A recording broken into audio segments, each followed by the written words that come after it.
Council.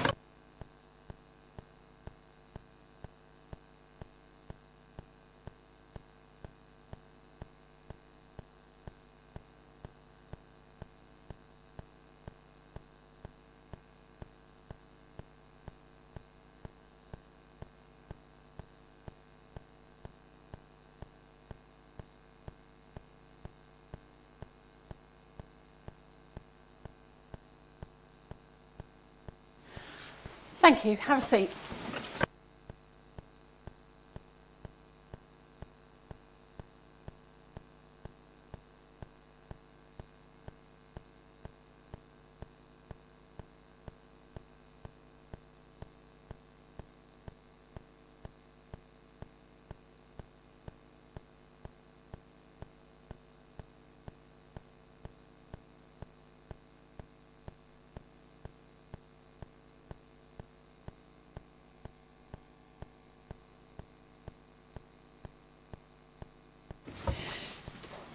Good evening, councillors and officers of the council, members of the press and public.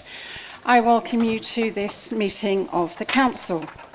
If the fire alarm is activated, please vacate the offices via the stairs, either through the security doors to my right or opposite the lifts in the foyer. Please do not use the lifts. Please assemble in Hawley Square on the green. Officers will assist you and advise when it's deemed safe to return to the chamber.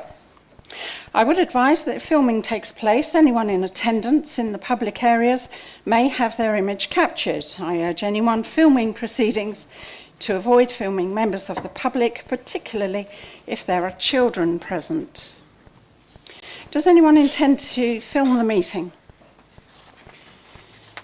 If any member of the public who objects to the possibility of being filmed may wish to take this opportunity to leave the meeting. Any filming or recording will not be permitted for any item of business where exempt or confidential information is considered following the exclusion of the press and public from the meeting. Would everyone present please ensure that their mobile phones are turned to silent and that they are not used to make or receive phone calls while this meeting is in progress. Item number 1, apologies for absence. I have received apologies from councillors Barlow, Dabrow, Davis, Fellows, W. Scobie, Manners, Scott, Wing and Warrow. Are there any other apologies for absence? Paul Moore. Yeah. And Councillor Davis, Chair. Thank you.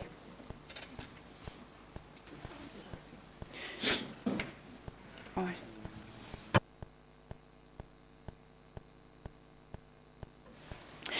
Minutes of the previous meeting. I move that the minutes of the meeting of the council held on the 12th of December 2024 be approved and signed as a correct record.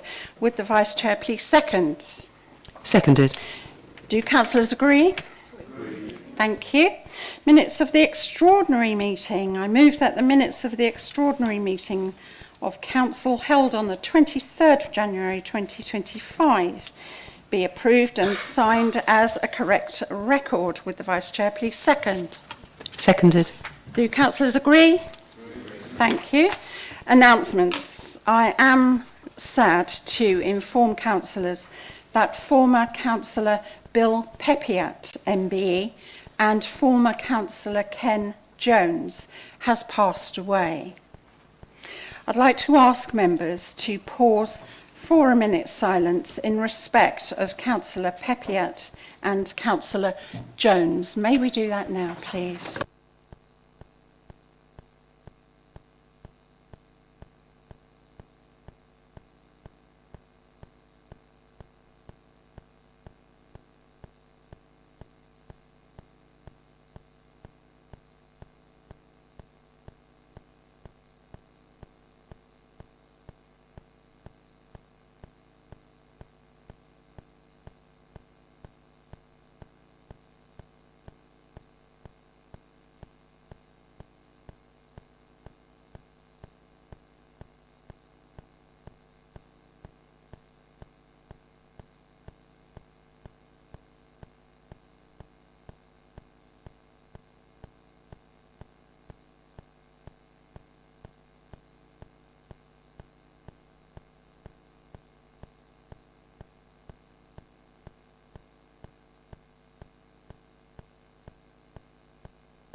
Thank you.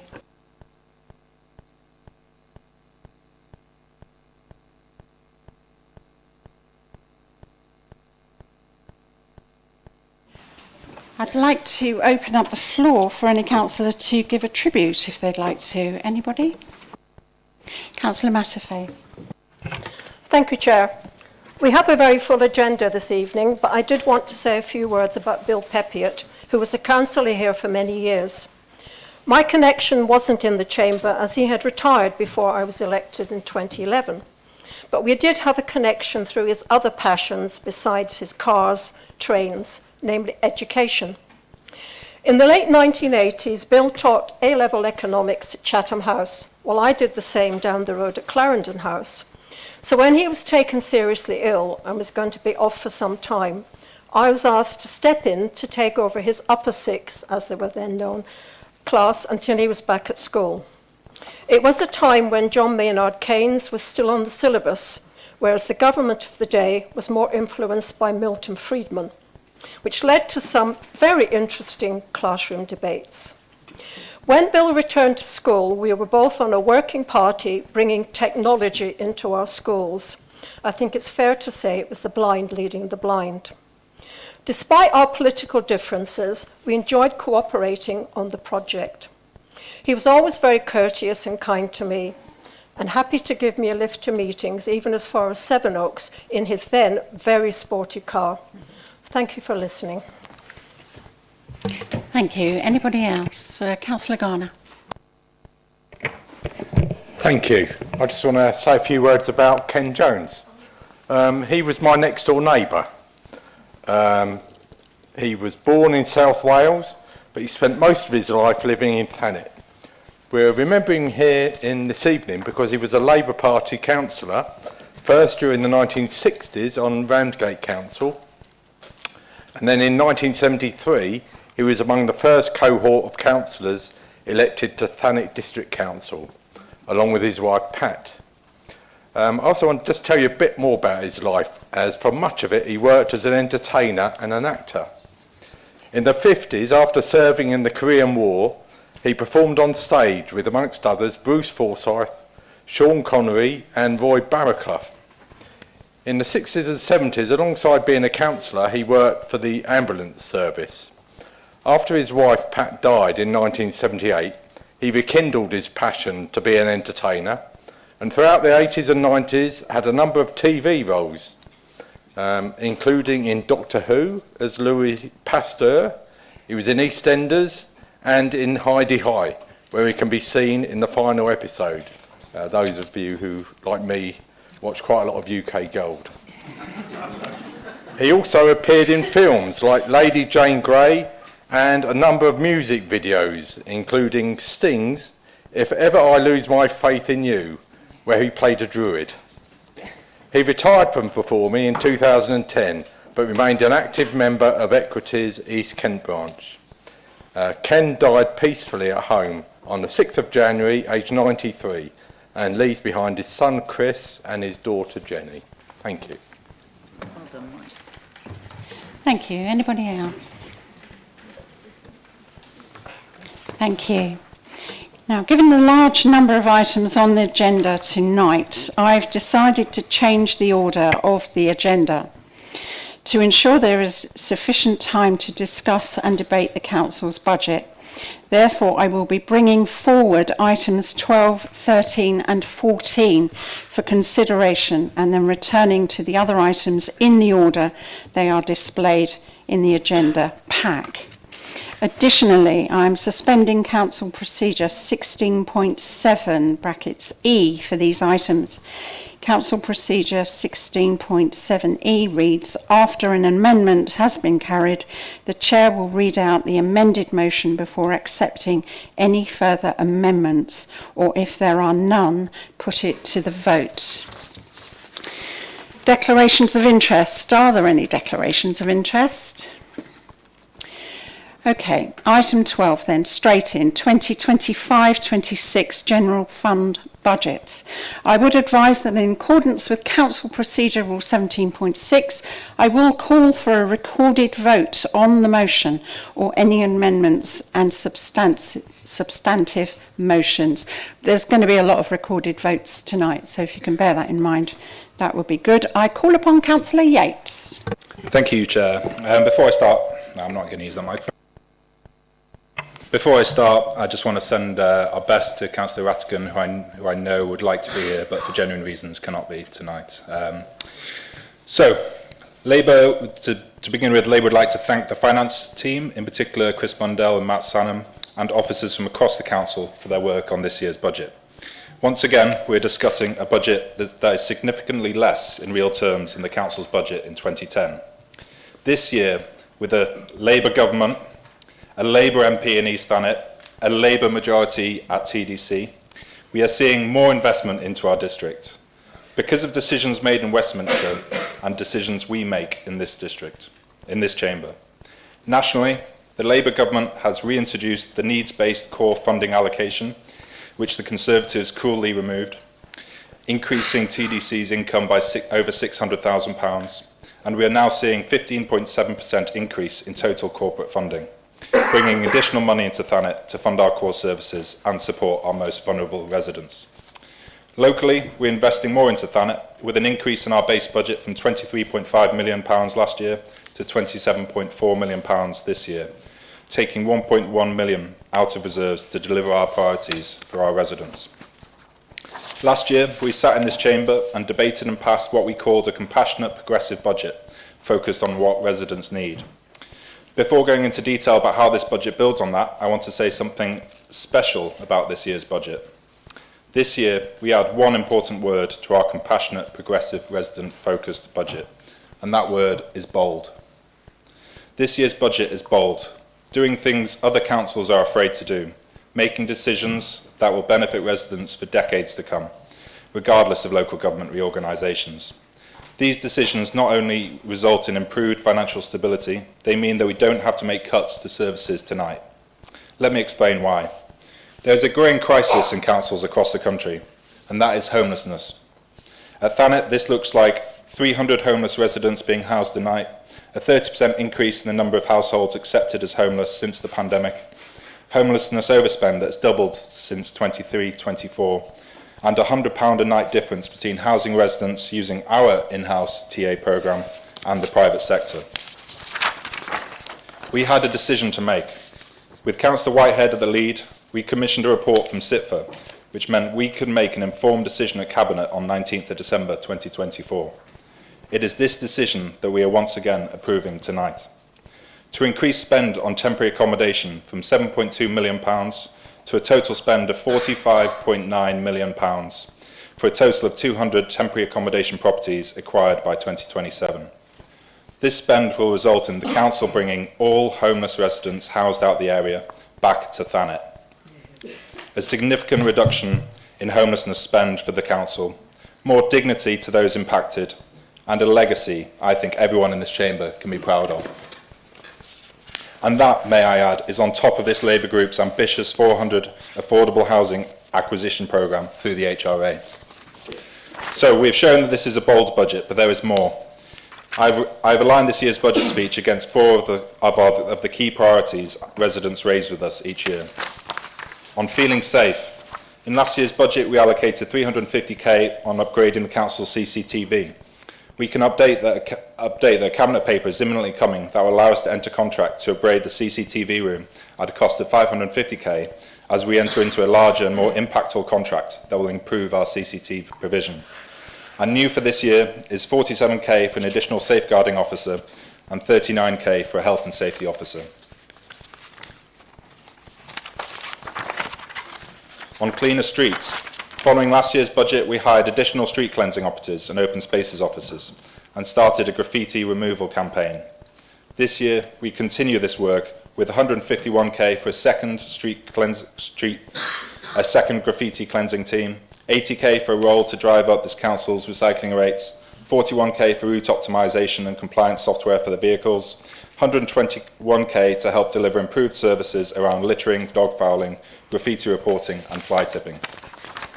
On thriving towns, we are again committed to seeing a sports hub built at Jackie Baker's and are introducing a £40,000 base budget to provide borrowing headroom of between £600,000 and £750,000 to be used as match funding for this scheme. With our regeneration schemes, the key delivery phase, and our TA and affordable housing acquisition programmes underway, we do need additional support. Therefore, we are investing in 140k for increased staffing in the legal team, 38k, I won't be long, Chair, 38k for a 2-year fixed-term procurement post. On top of this, we're including 41k for an additional empty homes officer and another 70k for the second year of an exceptional council tax hardship fund. On the environment and public realm, with local government reorganisation on the horizon, we're able to take 484k from reserves to spend on the following public realm priorities. 120k to refurbish our coastal shelters at Westbrook, Marine Drive and Palm Bay. 150k to repair the Madeira Walk, Palmer Height waterfall. 85k for new gym equipment at St Peter's Rec Ground and refurbishing Broadstairs Clock Tower. On top of this, and to further enhance our net zero agenda, we are continuing with our glyphosate weed killer ban and setting aside 10k for tree planting across our district. All of these initiatives still leaves the Council with an estimated £12.5 million in reserves, and the Section 151 officer has confirmed in a Section 25 statement the adequacy of our reserves. To conclude, this evening we present a bold, compassionate, progressive budget that focuses on services the residents are calling out for. And in housing, we will create a legacy where in the future, regardless of how local government is structured, no homeless person in Thanet needs to be housed out of the area. I move the recommendations. Thank you.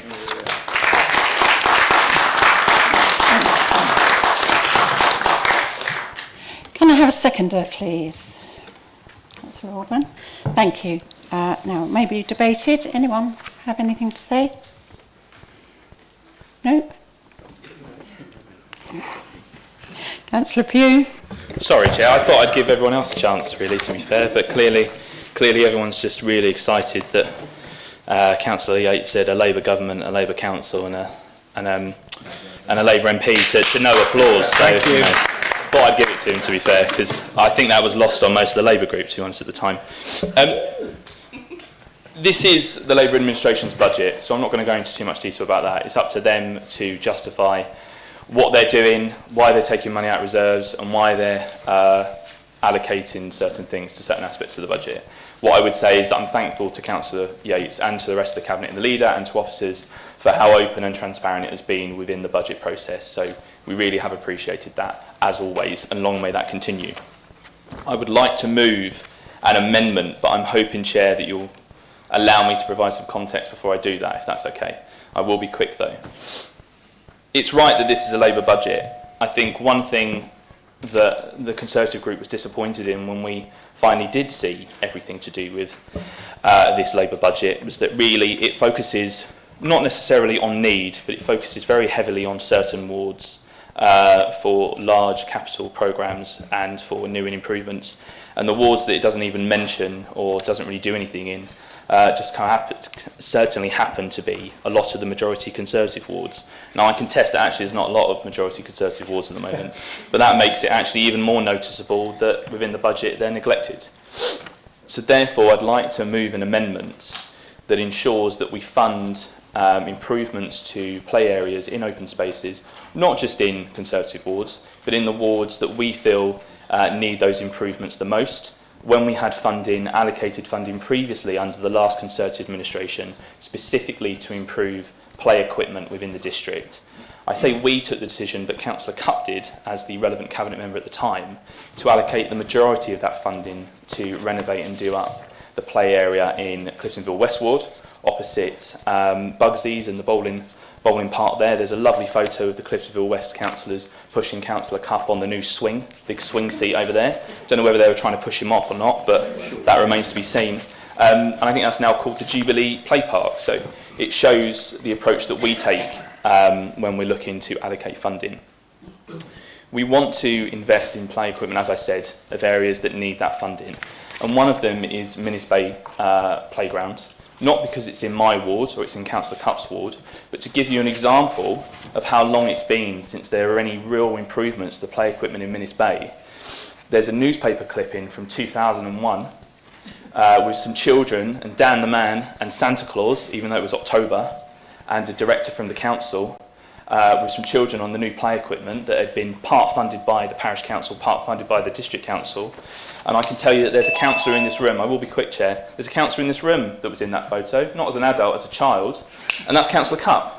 So, to give you a bit of context of how long it's been, in the Minnis Bay play area is the only coastal playground between there and the new Jubilee Park in Cliftonville. It's why we've put forward this amendment. So, we'd like to put forward that the Conservative group moves the following budget amendment: an additional £190,000 to be added to the 2025-26 General Fund Capital Programme for playground improvements, which would see £70,000 be invested in Minnis Bay, £70,000 invested into Northdown Park, £50,000 ready to be invested into Westgate when the Town Council confirms their plans for Westgate's new playground north of Canterbury Road, which they're looking to put into effect. All of this is to be funded from borrowing. The revenue costs for 2025 to 2026 associated with this proposal can be met from existing approved budgets. And I would like to say before I move the amendment that we were disappointed to hear that there's going to be outdoor gym equipment in St Peter's Recreation Ground and that there's funding for that, when the outdoor gym equipment was removed from Minnis Bay Playground. Unfortunately, Councillor Cupp, there's not a picture of him when it was opened, but that was removed due to it being rusty. And we were told that there was no funding available to replace it. And that was only not even 6 months ago. So I'd like to put that forward. I move the amendment. Thank you. Thank you. So we have an amendment. Do you have a seconder, Councillor Cupp? We would like to debate the amendment. Councillor Everett. Thank you for your amendment, Councillor Pugh, and also you did have the courtesy to share the information that the group did with Councillor Yates earlier this week, which we appreciate. I have to say to you firstly that we don't organise our budget priorities on a political basis, and I'm not quite sure that you're entitled to claim ownership of Westgate Ward, because I think that Councillor Braidwood's a councillor for Westgate Ward, and I think that Councillor Donaldson's a councillor for Westgate Ward, so that's not even a political choice, that's obvious to me. The Labour group is supportive of the idea of spending more money on playgrounds, and we would have been quite happy to have discussed this with you at any stage of the budget process. As is well known, we've had 3 formal meetings to discuss the budget, 2 cabinet meetings and a scrutiny meeting. At none of those did the Conservative group raise this as a priority. I have to say that the attendance from the Conservative group tonight doesn't suggest it's a priority for all of them at the moment. Nonetheless, the Labour group is supportive of the principle of spending this extra money on play areas, but we think it has to be done on the basis of a report from officers which identifies need, not on the basis of whose ward it's in. So I am very sympathetic, particularly what you say about Minnis. I know that Councillor Alban has spoken to you as ward councillors about the play equipment at Minnis. May well be that that's one of the ones that is high on the priority list. But we can't support the amendment as it stands because it isn't been properly reviewed. We don't have the advice on officers on where the need is, and that's the appropriate way that we should make the budget. Thank you. Anybody else? Councillor Yates, you have the last word on this. Thank you.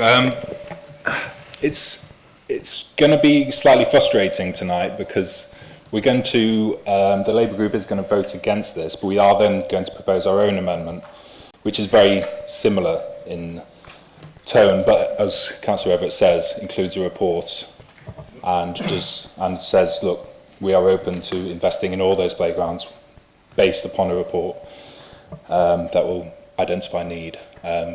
So we are going to vote against your amendment, and immediately after we are going to propose one which takes inspiration from yours, I would say.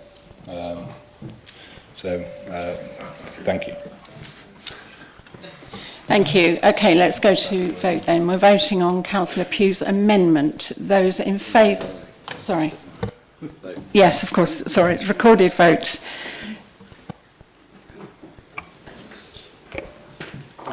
Thanks all. Councillor Steve Alban. Against. Roshan Ara. Against. Councillor Tricia Austin. Against. Councillor Sam Bambridge. For.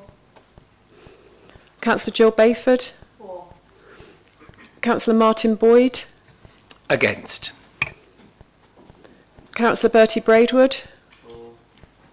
Councillor Joanne Bright. Against. Councillor Christian Bright. Against. Councillor Leo Britcher. Against. Councillor Helen Crittenden. Against. Councillor Alan Curry. Councillor Emma Dawson.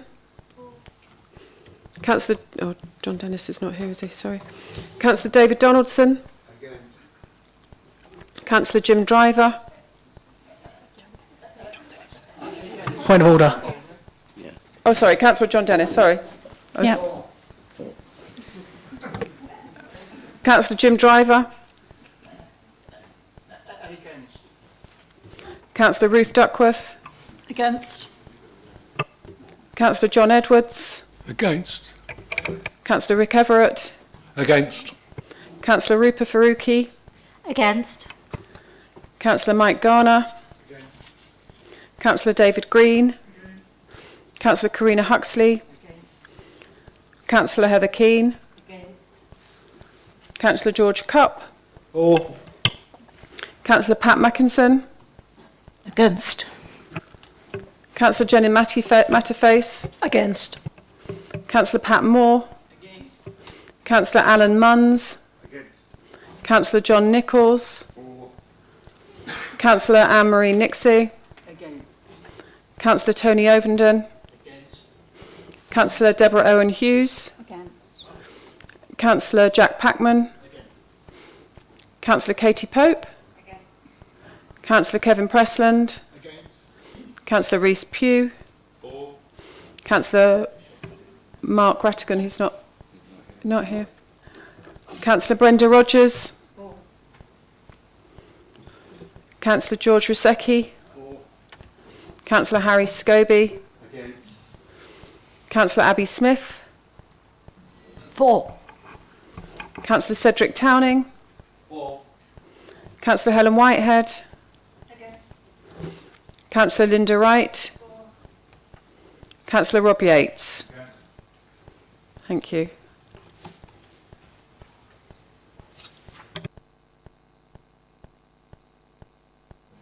One moment, please. Your vote is important to us.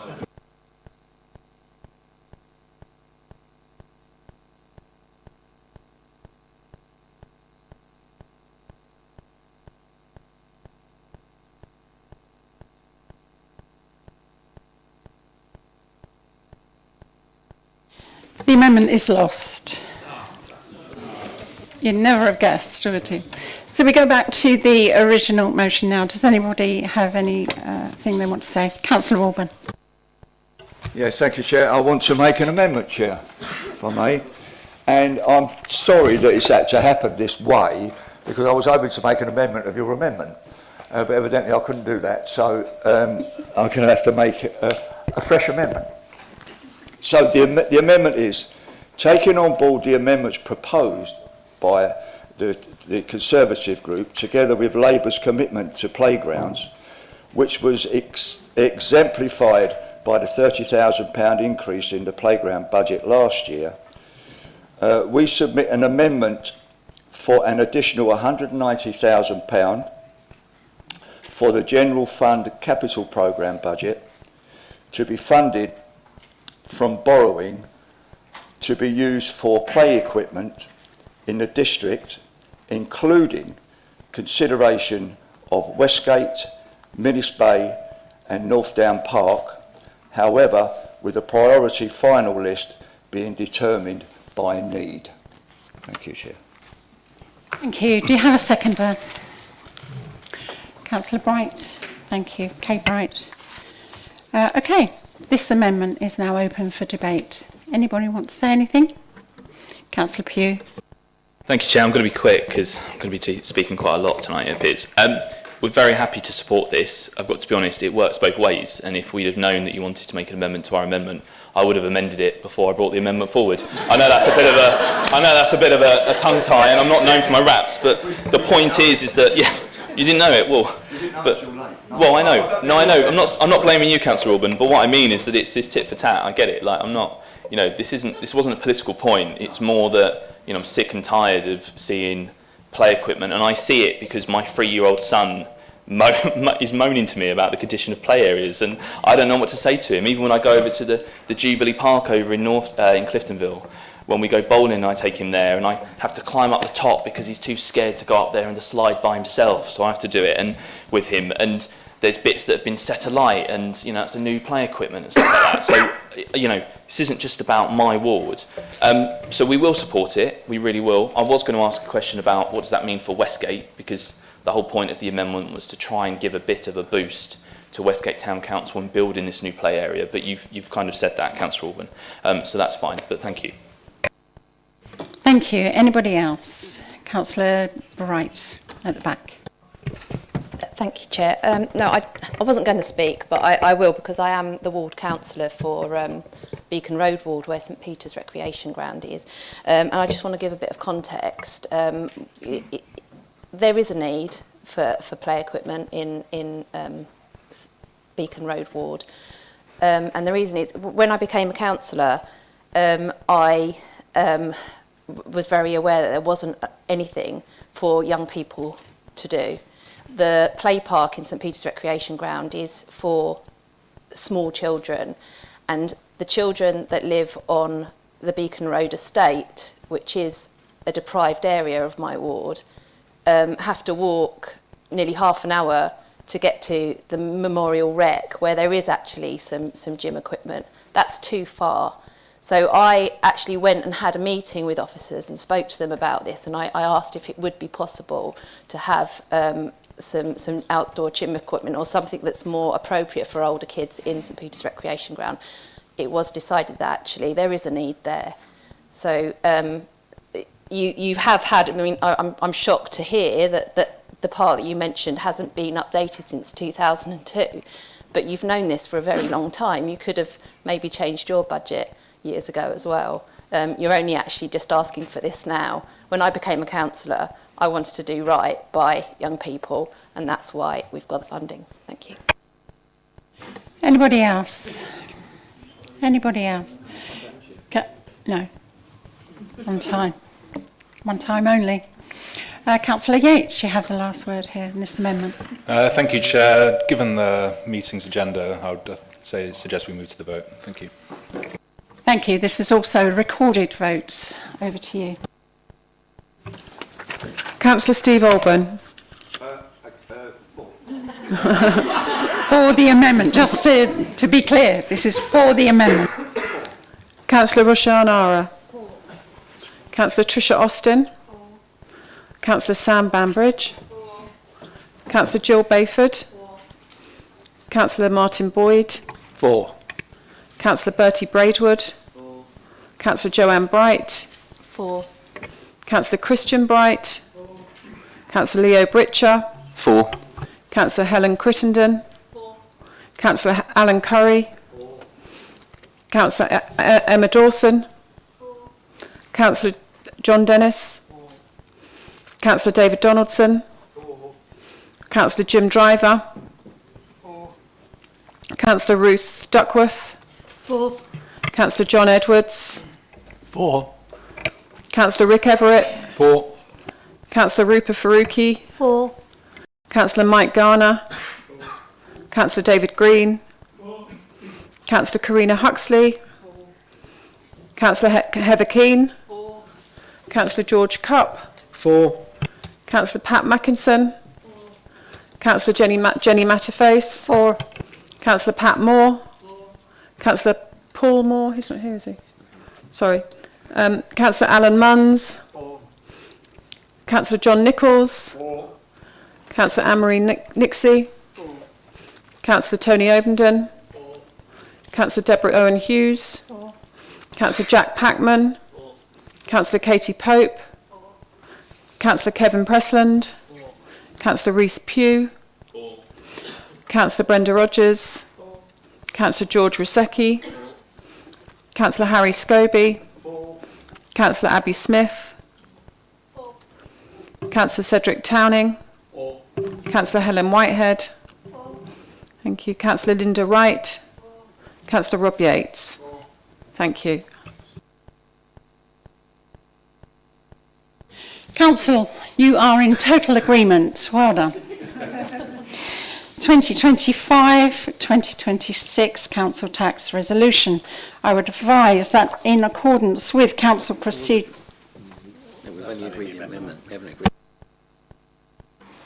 I'm so keen to get through this. I'm so sorry. I'm so sorry. That was the amendment, wasn't it? We now go back to the original motion. Thank you for being so kind. It's these two that are bending my ears. Back to the original motion. Anybody want to speak on this? Go straight to the vote then, can we? I can't see any hands. No, stop. Leo? No? Was this to go to the vote on it? Yeah. Straight to the recorded votes? Yeah. Yeah, okay, over to you. Okay, thank you. Councillor Steve Alban. Councillor Rashan Ara. Councillor Tricia Austin. Councillor Sam Bainbridge. Councillor Jill Bayford. Councillor Martin Boyd. 4. Councillor Bertie Braidwood. Councillor Joanne Bright. 4. Councillor Christian Bright. Councillor Leo Britcher. 4. Councillor Helen Crittenden. Councillor Alan Curry. Councillor Emma Dawson. Councillor John Dennis. Councillor David Donaldson. Councillor Jim Driver. Councillor Ruth Duckworth. Councillor John Edwards. 4. Councillor Rick Everett. 4. Councillor Rupa Faruqi. 4. Councillor Mike Garner. Councillor David Green. Councillor Karina Huxley. Councillor Heather Keane. Councillor George Cupp. Councillor Pat Mackinson. Councillor Jenny Matterface. 4. Councillor Pat Moore. Councillor Alan Munns. Councillor John Nichols. Councillor Anne-Marie Nixie. Councillor Tony Ovenden. Councillor Deborah Owen Hughes. Councillor Jack Packman. Councillor Katie Pope. Councillor Kevin Pressland. Councillor Rhys Pugh. Councillor Mark Rattigan. Oh, sorry, he's not here, is he? Councillor Brenda Rogers. Councillor George Rusecki. Councillor Harry Scobie. Councillor Abby Smith. Councillor Cedric Towning. Councillor Helen Whitehead. Councillor Linda Wright. Councillor Rob Yates. Thank you. Council, that's another full house. Thank you very much. Just to let you know, we're just going to put the heating on. So I thought it was me, clearly, and it's not. It's not just me. So in a few moments.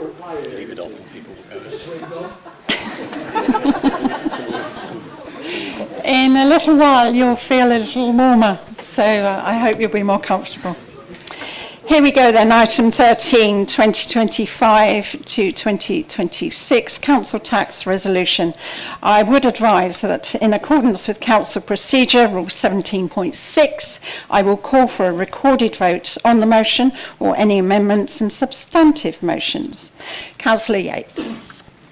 Thank you, Chair. This report enables the Thanet District Council to set its element of the council tax for 25-26. However, in reality, there is no room for variation from the proposal presented in the report, as the budget approved earlier tonight is predicated on a 3% increase in council tax that is presented for approval in this report, and we cannot consider any further increase without subjecting a proposal to a local referendum. In terms of our increase for next year, I draw members' attention to Table 6 at the end of the report. As stated above, the 3% increase is the maximum permitted, but even with this restriction, this shows that our increase is once again one of the lowest increases of all public bodies, as district councils have not been afforded the same flexibility to consider tax increases as the 5% increase for counties. As a billing authority, Thanet District Council also collects council tax on behalf of a number of other public authorities and bodies. Now that these organisations have set their council tax requirements for next year, the council can also resolve the total council tax billable for Thanet residents across the district for 25-26.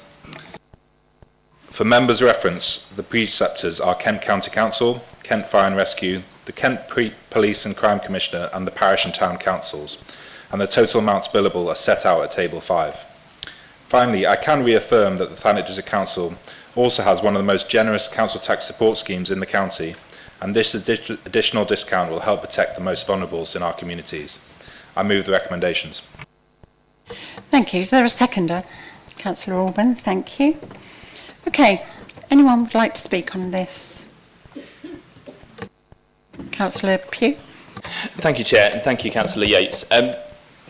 Considering not just the constraints on income, and I think the disparity between what other parts of the council tax that makes up council tax, other agencies are increasing, I think our increase this year is reasonable. I think it's fair. It's something that the Conservative group is happy to support.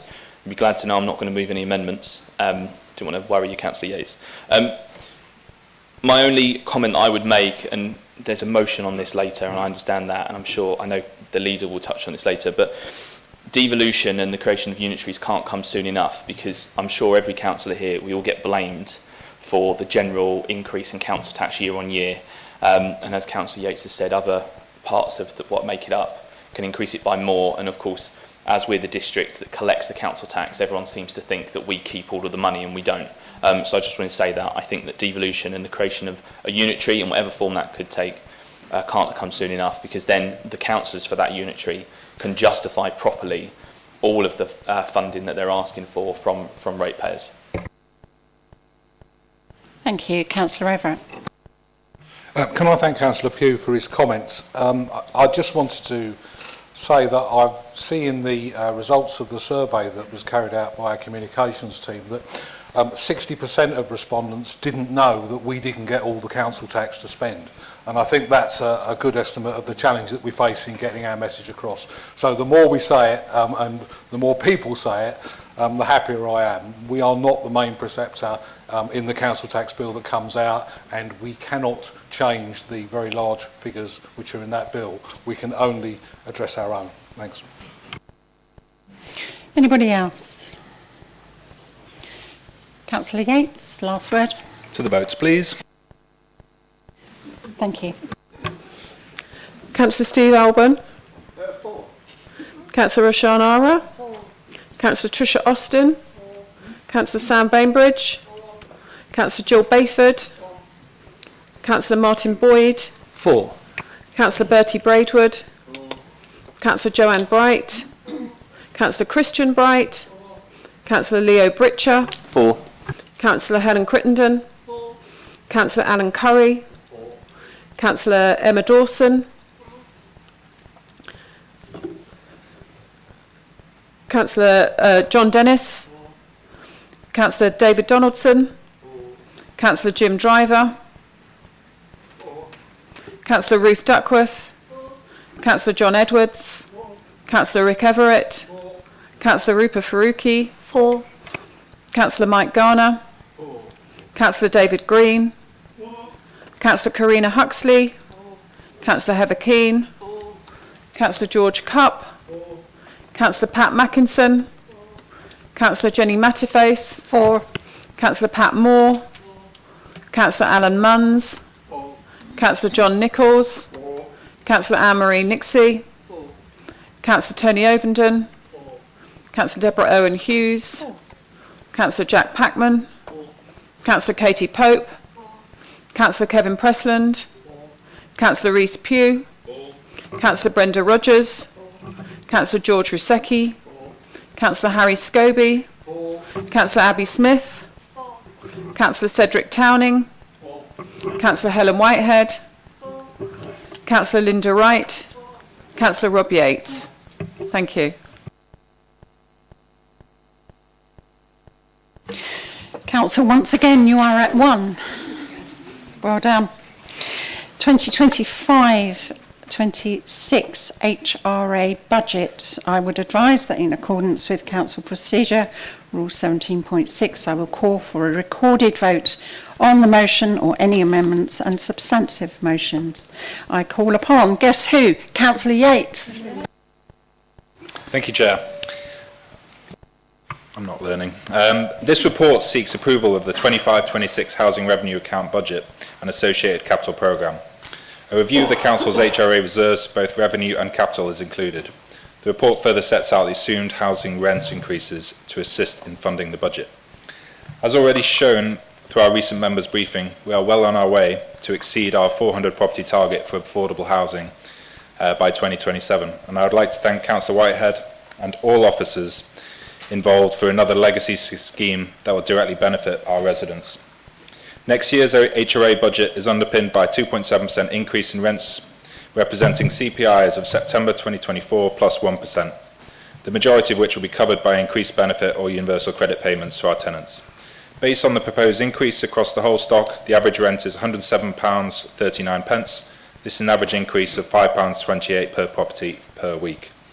This rent increase is needed to continue to drive the HRA to a balanced and sustainable financial position, and also to finance our ambitious house building programme and house investment plan.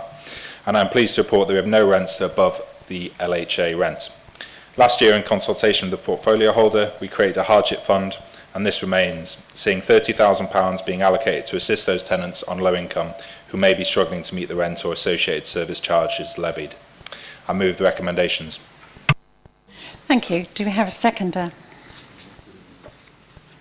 Thank you. Councillor Keane.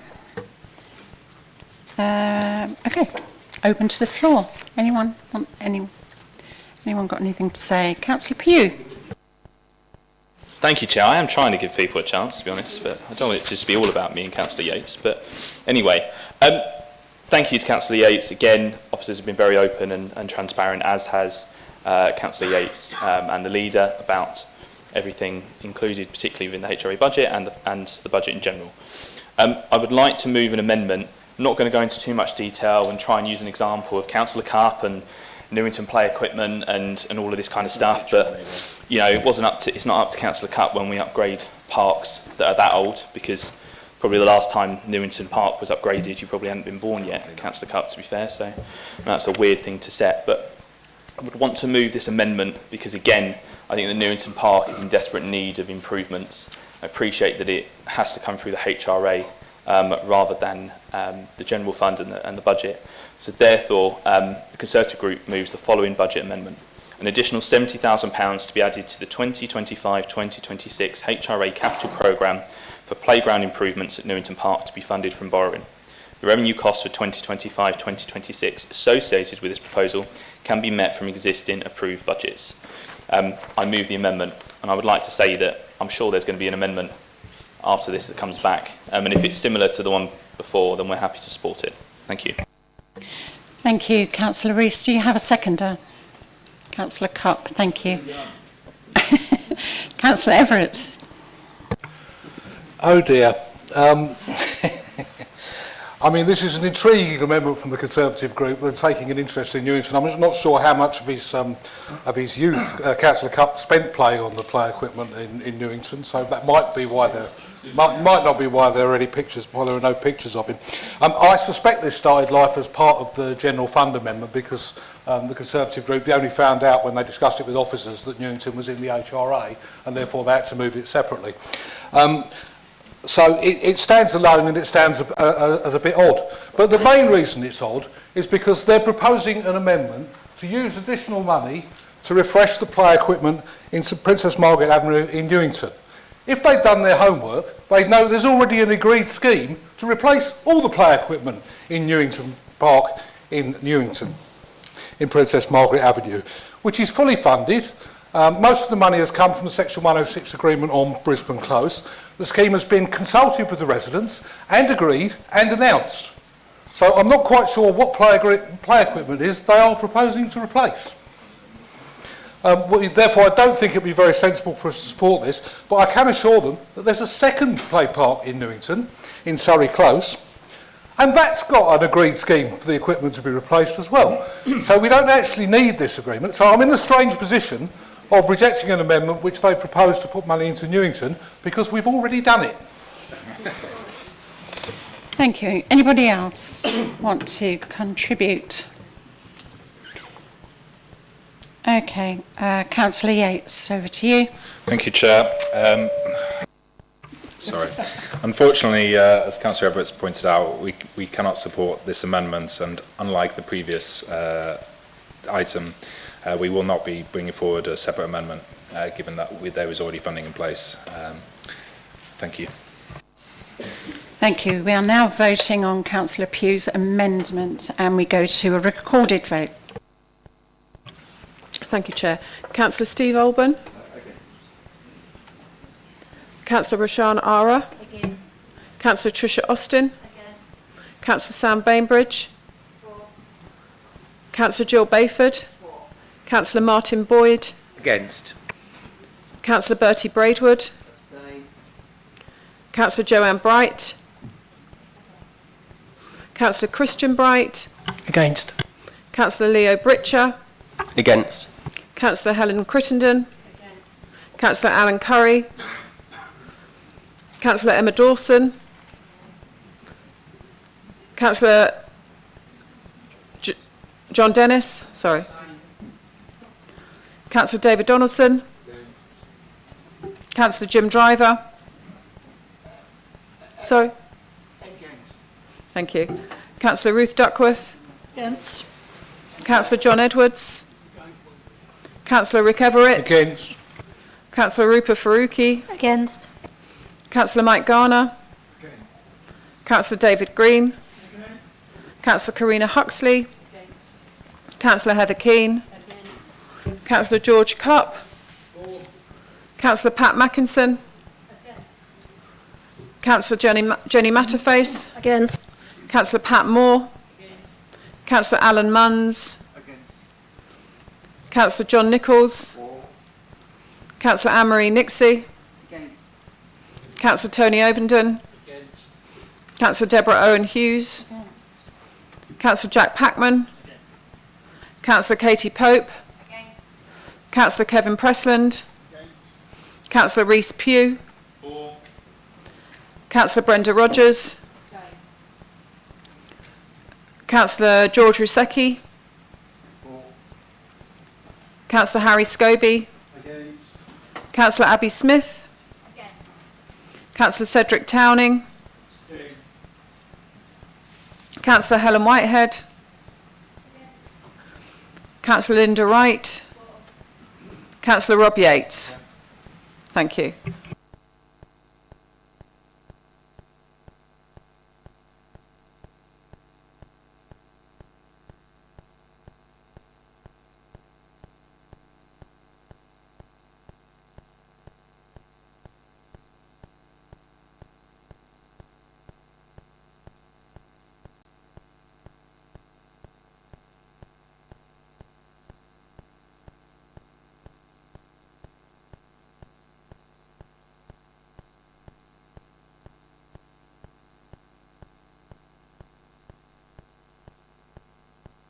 The amendment is lost.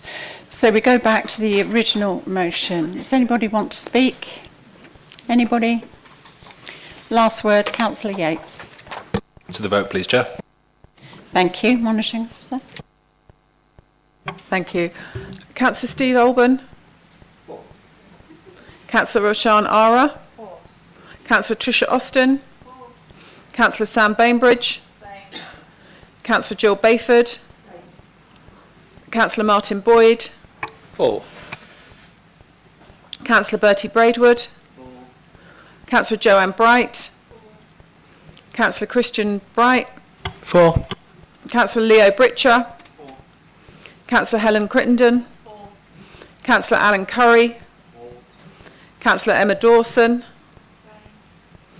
Councillor John Dennis. Councillor David Donaldson. Councillor Jim Driver. Councillor Ruth Duckworth. 4. Councillor John Edwards. 4. Councillor Rick Everett. Councillor Rupa Faruqi. 4. Councillor Mike Garner. Councillor David Green. Councillor Karina Huxley. Councillor Heather Keane. Councillor George Cupp. Councillor Pat Mackinson. Councillor Jenny Matterface. 4. Councillor Pat Moore. Councillor Paul, oh he's not here, sorry. Councillor Alan Munns. Councillor John Nichols. Councillor Anne-Marie Nixie. Councillor Tony Ovenden. Councillor Deborah Owen Hughes. Councillor Jack Packman. Councillor Katie Pope. Councillor Kevin Pressland. Councillor Rhys Pugh. Councillor Brenda Rogers. Councillor George Rusecki. Councillor Harry Scobie. Councillor Abby Smith. Councillor Cedric Towning. Councillor Helen Whitehead. Councillor Linda Wright. Councillor Rob Yates. Thank you.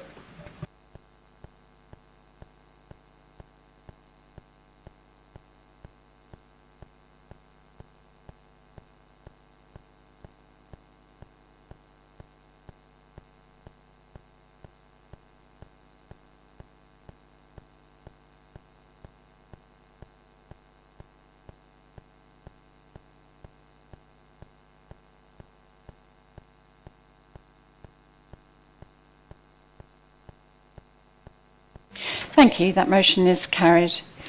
Petitions. No new petitions have been received in accordance with Council Procedure Rule number 12.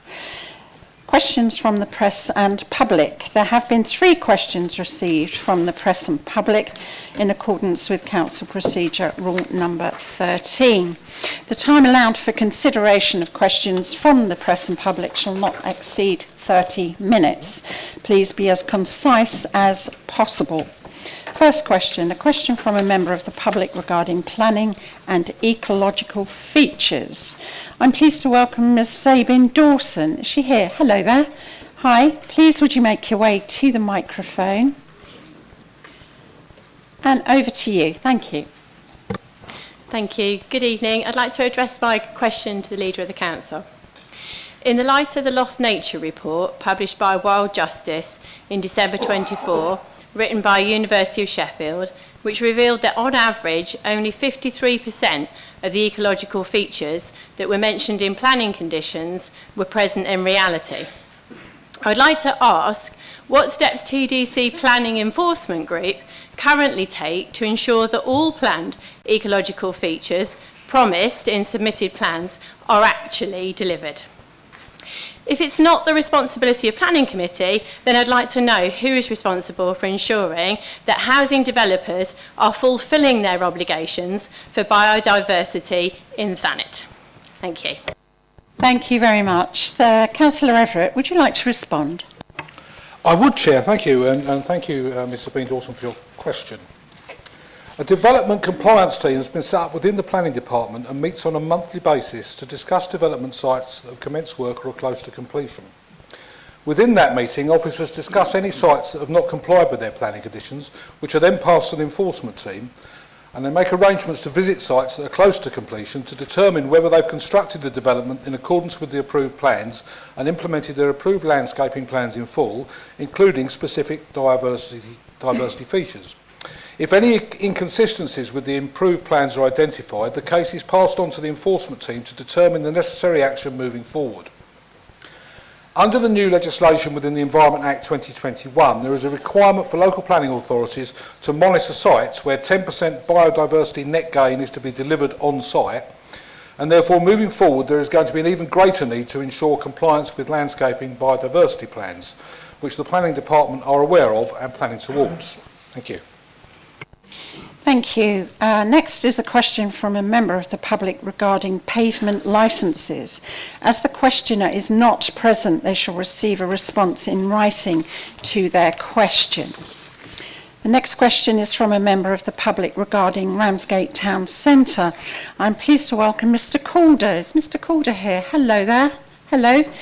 Please would you make your way to the microphone, have a seat, make yourself comfortable, and then ask your question.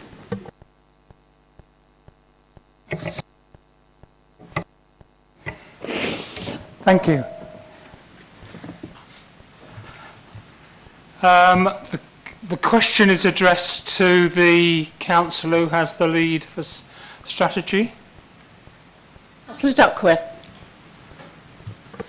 What is your vision for Ramsgate Town Centre, And how can the District Council take advantage of the new powers given to local authorities for high street rental auctions? Thank you. Mr Calder, thank you very much. Councillor Duckworth. Thank you, Chair. Thank you for your question, Mr Calder. Over the years, we have faced challenges in addressing long-term vacant buildings with limited powers to intervene effectively. Hence, we welcome the new permissive powers granted to local authorities through the High Street Rental Auctions, HSRA, which will enable us to take direct action to bring vacant properties back into use.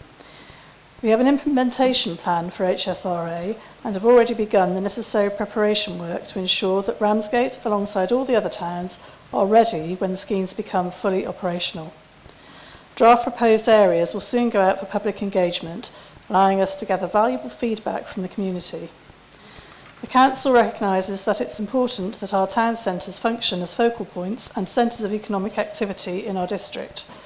The way in which people use high streets and town centres continues to change, and it's important for Thanet that we continue to focus on them as both visitor destinations and as places that provide services for our residents. Through government funding, the Council has purchased a building in Broad Street to create workspace and a community hub, helping to boost footfall in the town centre.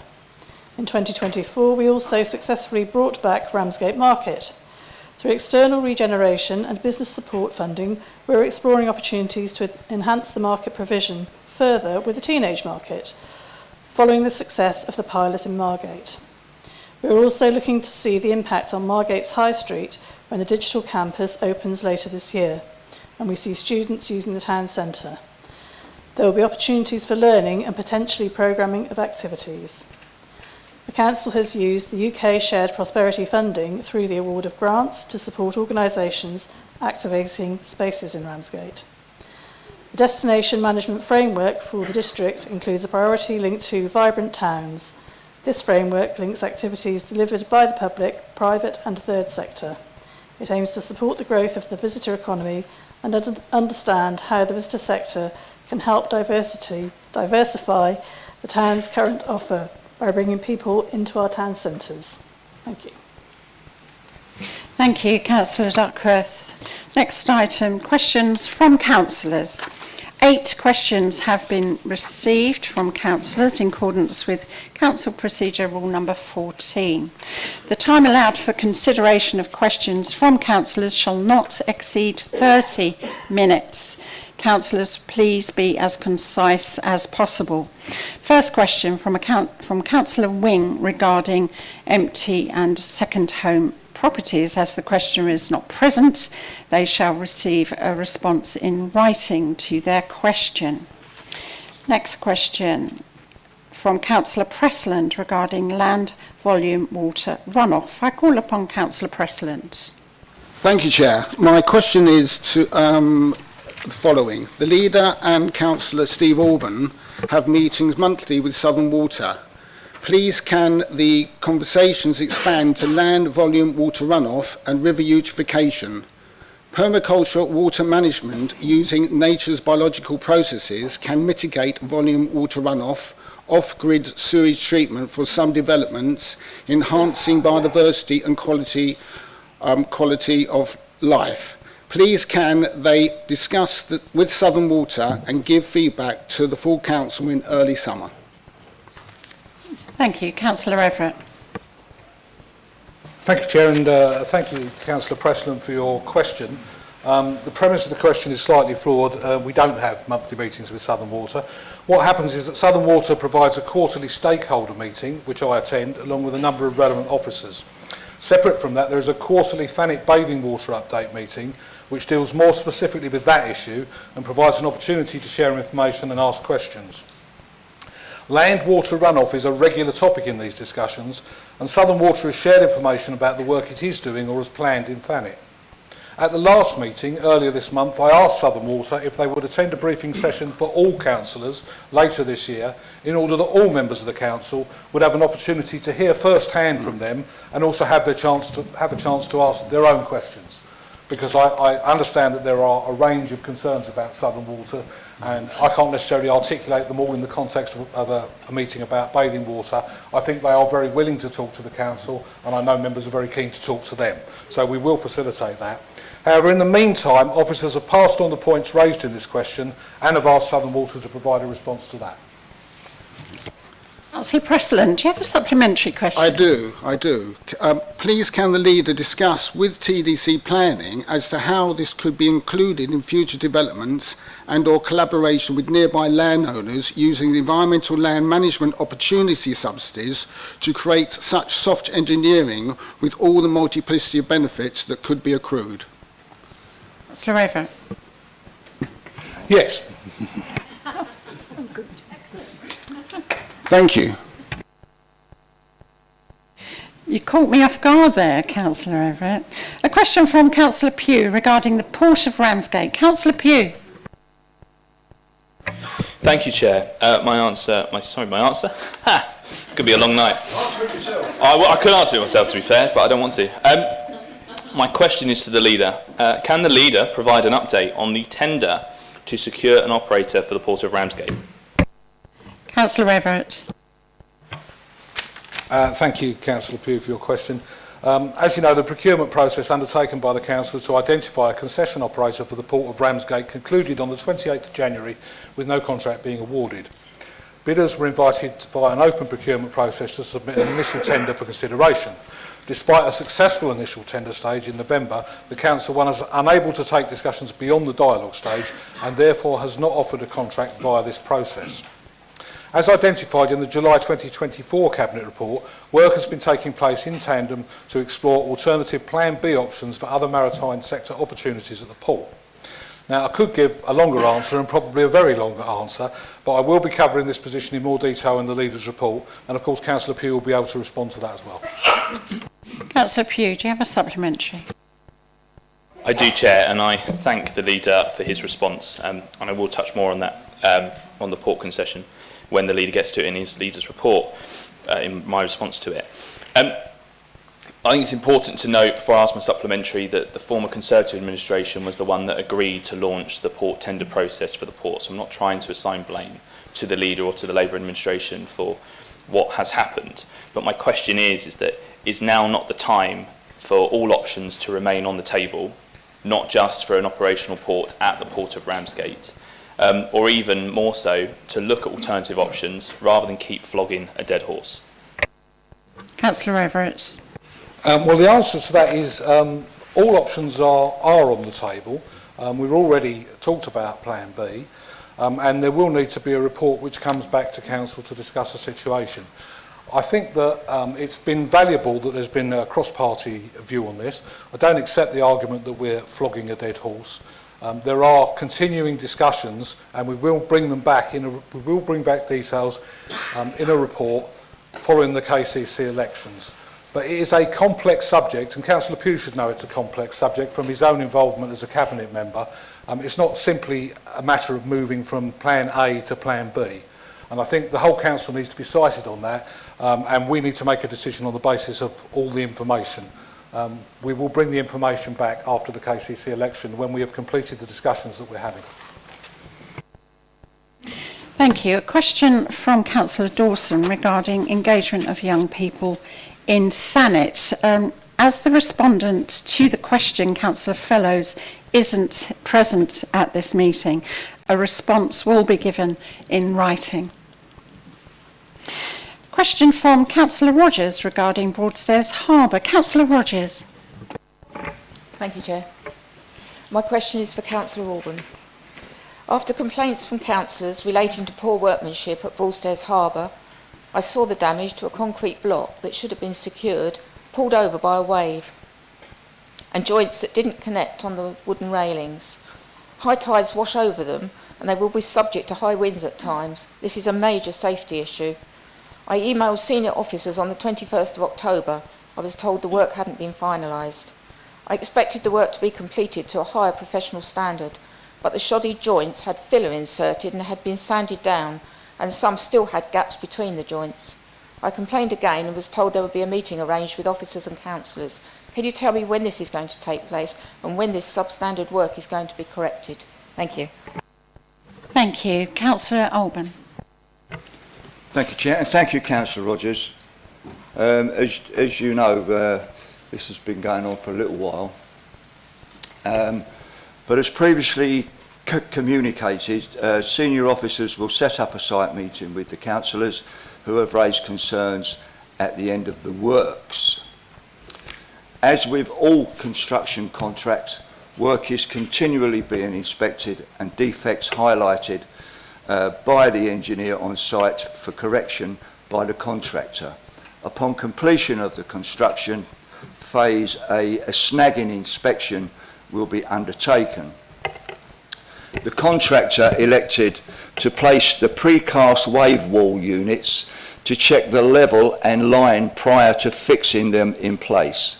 This is to ensure that all of the holes for the dowels bars were correctly aligned before fixing the blocks permanently in place with a proprietary grout. Unfortunately, a storm occurred, as they do, at the critical point in the construction process and before the grout was poured. As a result of the large waves during the storm, one of the units was displaced and slightly damaged. This issue is a contractor risk and all associated remedial works will be at the contractor's expense. The works are not yet complete, but a site meeting will be organised with the relevant councillors at the earliest opportunity following completion. Thank you. Councillor Rogers, do you have a supplementary question? I do, thank you, Chair. Councillor Rizeki also wrote to officers outlining his concerns and that of his fellow councillors on the 22nd of January, requesting a meeting as the work was still unsatisfactory. Is it common practice for groundwork company to do carpentry? Will we continue to employ a company that produces such substandard work, wasting a huge amount of ratepayers' money? Thank you. Okay. Chair, could I ask the Director to answer that question because I don't know the answer effectively. Is that okay, Chair? No, is the answer. No. I'll come back to you on that question. Okay. Thank you. Next question from Councillor Cupp regarding the slide he fell off when he was 3 at Minnis Bay. No. Bus shelters, I believe. You've ruined my question now, Chair. So my question is for Councillor Bright. As I am sure members like Councillor Pugh and I in Bircham North have received concerns from residents about the lack or poor condition of bus shelters across Thanet that aren't being replaced. For example, we have not had our bus shelters replaced that were removed due to damage along Canute Road and Minnis Road. Please can the Cabinet Member clarify where the Council is with the tendering process for the supply and installation of bus shelters across the district? Thank you, Chair. Thank you. Councillor Bright. Thank you for your question, Councillor Cupp. I've got to admit, I haven't had any complaints about bus shelters. This is the first, so now I have. Thank you very much. I'm very conscious of the fact that these bus shelters are important to residents in Birchington. It's right out there, and it's a long way from any town centre. So for those who are unable to drive for whatever reason, it's really important. We are currently out of contract, as you know, so we've been looking at all the options for the future contract of our bus shelters in order to ensure that the best outcome for Thanet is achieved. The current provider we are out of contract with, and whilst they're cleaning the existing bus stops and shelters, they're not currently replacing them. Those that have been removed because of health and safety concerns. I think they erode a lot quicker where they're positioned down at Minnis Bay.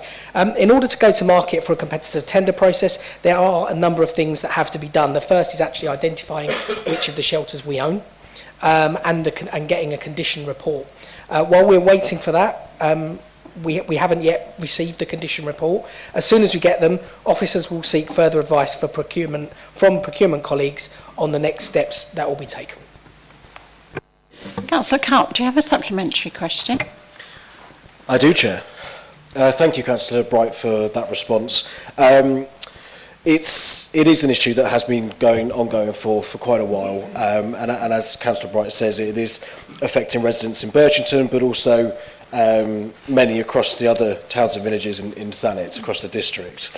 But could Councillor Bright just confirm to me that from tonight he will do his utmost to support the officer's work to ensure that bus shelters are implemented across the district for residents as soon as possible, as I know that work to fast track this will be supported across this chamber. Thank you. Councillor Bright. I'll certainly keep it on my list. I think we can all appreciate that currently procurement teams are massively busy. We've got 16 individual projects just through Levelling Up Fund. So I think we need to be really realistic about where on that priority list we're going to get. Of course, this is one of the things in my portfolio, so I'll be whinging and banging on every single day. Officers, happy to help you. Thank you. A question from Councillor Smith regarding the housing and ecological crisis. Councillor Smith. Thank you. Another question about the housing and ecological crisis. Thank you, Chair. So, the UK faces a housing crisis, but TDC also officially recognises an ecological crisis. The UK has lost 97% each of flower-rich meadows and hedgerows. I say lost, but wildlife has been, and I quote, killed, starved, poisoned, ploughed up or concreted over, and in no place more than Thanet. While we tick boxes promising biodiversity net gain, it is well known, as mentioned earlier, it's well known that 47% of measures are not delivered. How are we genuinely protecting irreplaceable habitats for quickly dwindling nature? The Homes for Everyone report urges councils to consider actioning brownfield land registers, returning empty homes to use, converting commercial buildings to residential, counting spare rooms towards housing targets, optimising local plan housing density, and discouraging developers from sitting on approved but unbuilt homes. Building on greenbelt or farmland is not the only way to address this crisis. How or will TDC apply this creative thinking to providing quality, future-proofed, environmentally sound, affordable, and livable homes for both people and nature? Thank you. Councillor Everett. I think the question was originally asked of Councillor Whitehead, and we decided that Councillor Whitehead would reply to it. Oh, right. OK. Councillor Whitehead.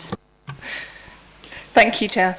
As Councillor Everett said, this principally covers planning issues, which falls within his portfolio, but as it has been directed to me in a housing sense, I'm happy to answer. It's vital to be passionate within politics, but it's equally important to be accurate, as we are here to provide factual and comprehensive representation for our residents. And that means that there are a significant number of issues to discuss here, which requires a comprehensive reply. My apologies, Chair. Unfortunately, the question didn't include a reference for the first two quotes, which means it's difficult to address them accurately, but I've done my best. To quote from the question, the UK has lost 97% each of flower-rich meadows and hedgerows. Wildlife has been, quote, killed, starved, poisoned, ploughed up or concreted over in no place more than Thanet. I've researched the 97% statistic, which links to meadows rather than hedgerows, and its origins are very interesting, to me at least. It appears frequently in online dialogue and within other reports, usually without reference or qualification, which makes origins and context very important. The 97% quoted comes originally from a research paper published in 1987 relating to meadows, entitled The Changing Extent and Conservation Interest of Lowland Grasslands in England and Wales, a review of grassland surveys from 1930 to 1984, by R.A. Fuller, which, for anyone who's interested, was published in Biological Conservation in 1987, volume 40. This is the original source of the estimated 97% loss of meadows from 1935 to 1985, which has been quoted ever since. Somewhat surprisingly, there is estimated to have been only a 1% loss of meadows nationally since 1985, which means that what we are trying to address and change is primarily a historical issue, not a current one, as the question implies. The loss links primarily to the adoption of more intensive farming practices from World War II onwards, with 6 million acres of land being turned into cropped acreage and around 40% of meadows being lost during World War II alone, principally to produce cereal crops. The British Agricultural History Society have a huge amount of very interesting information around these land usage changes. In relation to hedgerows, loss has slowed significantly since the 1990s, and the primary loss happened in the 1950s, similar to meadow loss. This is not, as implied by the question, a new thing. As the Woodland Trust discusses in their latest report on hedgerows, we have lost 118,000 miles of hedgerows since 1950, largely due to the intensification of agricultural methods. They also state that commonly used agricultural chemicals can have a significant impact on remaining hedgerows. As an administration, we have stopped the use of glyphosate on the land that we directly manage, but I have also previously discussed with officers what we can do regarding the usage of potentially damaging chemicals on our commercially leased land, and I'm very happy to continue those discussions. Regenerative farming techniques are high on the agenda nationally and provide significant opportunities to regain biodiversity lost due to more intensive farming practices. And again, I'm happy to discuss that in relation to land that we own and our priorities for tree, hedgerow and biodiversity increases, as evidenced by our extensive tree planting schemes on our public land. Having a reference for the assertion within the question that Thanet is the most affected area in the entire country would be useful, as the vast majority of statistics around the recent loss of arable land do not recognise Thanet as one of the most significantly affected areas. In reference to the loss of high-grade arable land, for instance, Thanet currently comes in at 2.1% high likelihood BMV land lost to development, according to the most recent Natural England assessment. For comparison, Ebbsfleet's estimation comes in at a 38% loss, Kingston at 19%, and Bracknell Forest at 15%. And although there can be no direct comparison, as to my knowledge we do not have comparable meadows data for each authority from the 1950s onwards, this does indicate that we are unlikely to be the most affected area in the UK, as the question states. To conclude this section, the 97% quoted relates to national meadow loss between 1935 and 1985, which is a historical loss. But we can and are doing all we can to improve our biodiversity and protect vital and identified areas through the local plan. To address the quoted report and its recommendations, I have to address what we already do and how members can feed into our housing priorities and programmes. Firstly, the Housing Cabinet Advisory Group that Labour founded meets regularly to discuss both our housing approaches and functions and larger planning issues related to housing. The Green Group is well and ably represented within the CAG, and as such, the group will already be aware that we already fulfil the recommendations listed that are within our remit as a council. If this is creative thinking, then we are well ahead of the curve, as we've been taking these measures for years and have a Cabinet Advisory Group specifically for housing, where members and groups can bring forward any suggestions that they have for future initiatives. To address the individual points, we already have and publish a brownfield land register in line with government format. We have a very active empty homes programme, the most successful in Kent, which we are further adding to within this budget. The local plan already allows for commercial premises to be converted to housing in some circumstances, subject to protecting important sites and areas for economic development, also an important priority for the district, and core town centre areas. In the current local plan, some 30 hectares of older employment land was also allocated for housing. Current government guidance does not allow spare rooms to be counted as new dwellings. The local plan already allows for higher density schemes in appropriate areas, subject to design and other considerations. Councillor Whitehead, can you wind up, please? Of course. However, the local plan also has to meet a mix of housing types and sizes to meet the identified local need, and this does not always lend itself to higher density schemes.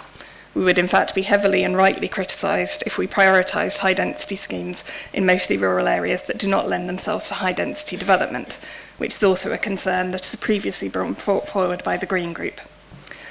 As always, I welcome any further suggestions at the Housing CAG. It's always a very useful and informative group and provides a genuine way of feeding into our housing priorities and approaches. Thank you. Councillor Smith, do you have a supplementary question? Yes, I'm a sucker for punishment. In my defence, that question was submitted and the quotes, the references removed, and then the person I had submitted it to was on leave. So that's why you didn't have the references. But it actually it was taken from the Homes for Everyone report. So anyway, to go back to it, there's one point that I wanted to, maybe Labour, but England has around 1.2 million vacant dwellings, and I'm going to be flippant again, but that's 5% of dwellings. The government claims it can solve the housing crisis by building 1.2 million. Is there a question coming? I am, yeah. The government claims that it can solve the housing crisis by building 1.8 million homes. Is there something wrong with those algorithms? Councillor Whitehead. I'm not certain where the algorithm reference comes from. In relation to empty homes, so if I use TTC as an example, at the moment I think the only empty properties that the council owns are properties that are fire damaged and undergoing renovation, and those used in relation to our Waking Watch. So the issue for the most part in relation to empty properties is that they are not in public ownership. The vast majority are privately owned and are therefore subject to private law. We cannot requisition empty homes, we cannot take them back unless you are looking at significant disrepair, in which case they are not suitable for habitation. What we can do, and what we have been doing, is implementing all of the council tax levies that we can do around empty homes and second homes to increase the revenue that comes forward from council tax and encourage owners of properties to bring them back onto the market for usage. It's very difficult to act as a council on privately owned properties.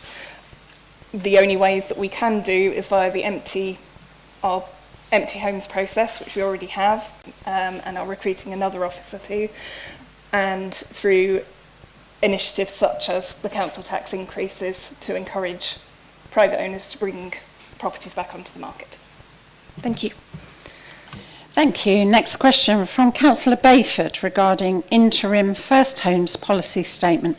Councillor Bayford. It's for Councillor Whitehead. Thanet District Council's interim First Homes policy statement from April 2022 states that on new sites, a minimum of 25% of all affordable housing units secured through developer contributions should be first homes. Will the Cabinet member advise as to how many first homes should have been delivered to date using this formula, and what is the actual number that have been sold under this scheme? Thank you. Thank you. Councillor Whitehead. Thank you very much, Councillor Bayford. I think exploring the nature of first homes is very important to establish to be able to answer this question effectively. So, for those who are unaware, first homes were effectively a discounted market product for first-time buyers, with a minimum 30% reduction in market value to be passed on through each sale. This was presented as an affordable product, meaning that it fell within our affordable housing numbers. To be eligible for this product, you would need to be over 18 with an income below £80,000, with councils having the ability to impose some local requirements in terms of eligibility. Leaving aside the issues around monitoring valuation of these homes, which I believe is a significant challenge, I've previously expressed concerns around the First Homes programme in council meetings, and questioned how useful or relevant it is to our area, considering that Robert Jenrick MP and consequently Michael Gove MP required all councils to allocate 25% of their affordable housing provision to first homes, which was a significant percentage, which you mentioned within the question. I found the programme to be problematic on several fronts, principally that the central requirement overrode the housing needs worked out locally by individual councils. Those members on planning will be familiar with the relevance of the form of affordable housing and Section 106 housing when determining individual applications, mainly because all forms of affordable housing are not created equal and not all respond to the actual needs within the population. Our overriding need in Thanet is for affordable rental, and that is what we focus on producing, because that is what the majority of our residents need. The central instruction requiring 25% of Section 106 properties to be first homes, as in discounted properties for purchase, contradicted our assessment of local housing need, and therefore in principle reduced our ability to produce what was needed, namely affordable rent. Analysis by Savills of the potential delivery impact of first homes suggested that full implementation of the programme as required by government would result in a loss of over 7,000 traditional affordable homes per annum nationally, which is a huge impact. However, as well as this being a problematic imposition, there are also significant issues around the delivery and uptake of the First Homes programme by providers, which has resulted in no first homes being delivered in Thanet. Although there were a number of lenders initially highlighted by the government as lenders who would give mortgages on first homes as a product, our understanding from colleagues around the county and the development colleagues with whom we speak is that this has not been the case, and it has been difficult to get lenders to understand or support the product. As mentioned previously, it is also not a product that has been welcomed by developers in any case. This could be for a number of reasons, including the requirement for them to sell the homes and so accruing additional marketing costs, but mainly that it erodes the Section 106 element of the homes, meaning that it reduces by 25% the number of homes in the Section 106 agreement, meaning that fewer registered providers are interested in those ring-fenced homes. This is particularly apparent on smaller sites, as housing providers have, for several years now, been showing a preference for providing larger blocks of homes. We have had some first homes delivered in Kent. However, some of these were through the pilot project, which saw government top up the 30% deficit, thus meaning that the developer did not lose the 30% that was discounted. While 70% of an open market value is a discount, it remains the fact that it is still beyond many people, and that is why there is still a market for shared ownership, which has a much lower entry level, albeit that a rental element still has to be paid. However, it is important to say that we are fully committed to exploring alternative solutions to support affordable home ownership in the district, and have delivered affordable ownership options such as shared ownership, which has been a viable product for numerous years. In some cases, the first homes that have not been able to be delivered have been morphed into another affordable product, so those homes have not been lost to those looking for affordable options. Councillor Bayford, do you have a supplementary question? Yes, please, although it has been partly answered. Thank you, Councillor Whitehead. I note that this administration has expended considerable effort and money adding to TDC's housing stock, including buying 12 properties that had been earmarked for First Home scheme. Would you advise what, if anything, well, you said something is, being done to help Thanet's young, employed people to buy a home locally and possibly to be able to create a future life here and not have to move away to realise their ambitions? Thank you. Thank you. Thank you, Councillor Bayford. That's a really useful question. I think,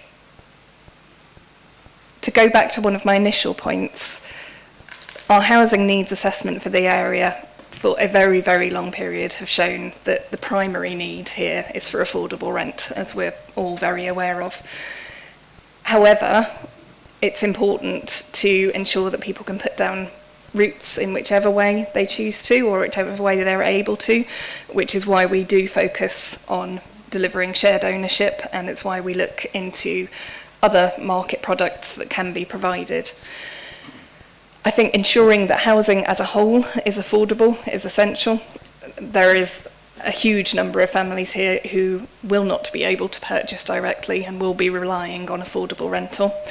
I have talked previously about setting up a housing company and what we could deliver within that. That is something that I've also considered in terms of what could be provided within a housing company. So we will continue to explore as many options as possible. I don't think the First Homes product works in the way that we need it to in Thanet, but that doesn't mean that there aren't options that will help to support people into the market. Thank you. Thank you. Notice of motions. 2 notices of motion have been received in accordance with Council Procedure Rule number 3. The time allowed for considerations of motion shall not exceed 60 minutes. Would councillors please be as concise as possible? First motion, notice of motion regarding violence against women and girls in Thanet. Councillor Bright, if this helps you, you have 3 minutes and your motion is quite lengthy. I'm not expecting you to read out your motion. If you'd just like to introduce it. Okay, thank you. I actually thought it was 5 minutes. I'll just have to speak really quickly then. No, you have 3. As a Labour councillor, I'm proud of this government's pledge to halve violence against women and girls in the next 10 years. Violence against women and girls, or VAUG, has reached epidemic proportions, and we need all levels of government, the police and community partners working together to find solutions to change the story and help women and girls feel safer. We need a strategy that aims to achieve a cultural shift away from harmful sexist attitudes and behaviours, specifically held by men and boys, that can lead to VAUG and domestic abuse. Prevention is key. A recent report released by the National Police Chiefs Council warns that violence against women and girls is a national emergency, with cases rising by 37% in the last 5 years. At least 1 in every 12 women will become a victim of VAUG every year. The true figure is likely to be higher due to the number of incidents that go unreported. VAUG occurs in many forms, including domestic abuse, sexual assault, spiking, stalking, online harms, coercive control and harassment. I've brought this motion today because Thanet has the highest recorded domestic abuse-related offences in Kent, and between 2022 and 2023 there were 4,152 incidents of VAUG reported to the police in our district. A survey by the Thanet Community Safety Partnership in 2023 found that half of women and girls felt unsafe in our district at night, and a third felt unsafe during the day. This may be due to the prevalence of street harassment. According to a UN Women's report, 71% of all women in the UK have experienced some form of harassment in a public place. This rises to 86% of 18 to 24-year-olds. This is a serious equalities issue, as street harassment alters the way girls behave and it impacts their freedom. For example, women and girls are less likely to train outside when it's dark. They choose longer routes home to avoid dark spaces. They wear trainers in case they need to run away. They hold their keys between their fingers in case they need to defend themselves, or they may avoid going out at night altogether. This motion aims to address these shocking facts and suggests actions that will hopefully help to reduce VAUG in our district and also help women and girls feel safer here. Attitudes towards healthy relationships are also showing concerning trends amongst young people, with a direct correlation between exposure to misogynistic social media content and unhealthy views on relationships. With the rise of influential figures like Andrew Tate promoting misogyny online, we urgently need to improve the education of young people about healthy relationships. While I acknowledge good work has already been started by the Thanet Community Safety Partnership in their 2023 VAUG strategy, I'm acutely aware that VAUG continues in some form across our district on a daily basis. We have no hope of reversing this reality unless we up our game and commit to robust actions that can really make a difference. There has to be a collaborative effort with our MPs, councillors, community leaders, business owners and excellent local charities like Oasis, POW and the East Kent Rape Crisis Centre towards a strategy that aims to stamp out misogyny and VAUG at every opportunity. Public awareness campaigns and better education is key, as is a women's safety charter to ensure women are safer in our district in all places and at all times. Ultimately, this motion is about demanding much greater attention to VAUG in our district. It's about ensuring this issue is discussed regularly in all sections of our society, and it's about this council committing to doing everything in its power to reduce the terrible statistics. I look forward to hearing members' views as we debate this motion. Thank you.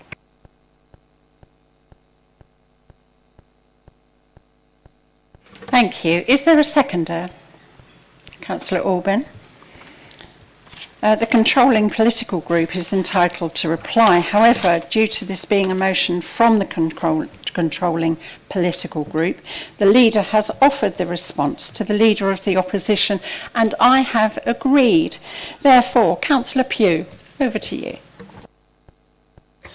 Thank you, Chair.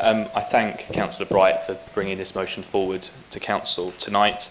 I think the murder of Sarah Everyard brought a wider understanding to communities on the general fear that women have about being out late at night and travelling on their own, if people didn't understand that already. Very much look forward to debating this motion in general, but very happy to support it. Thank you. Would councillors please note that in accordance with Council Procedure Rule 3.7, if it is not agreed to debate the motion, it will fall, as only Council can agree this motion. In addition, as per Rule 3.9A7 of the Procedure Rules on Motions set out in the Constitution, any motion on notice that proposes an adoption of policy or the taking of a decision where Council has not received a report from the officers setting out the technical, legal and financial implications of adopting the policy or taking the decision in question shall only be debated. Following the conclusion of the debate, the only action that may be taken is to refer the motion to Cabinet for consideration. Can I have a proposer and seconder to debate the motion, please? First, the proposer, Councillor Keane, thank you, and a seconder, Councillor Alban, thank you. Do councillors agree to debate the motion? Agreed. Thank you.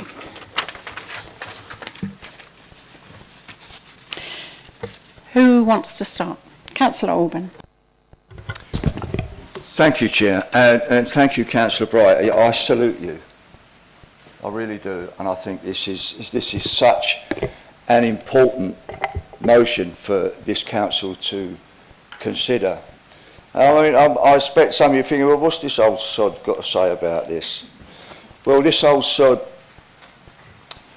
is the husband to a wife, is the father to a daughter and stepdaughters, is a grandfather to a granddaughter and a great-grandfather to great-granddaughters.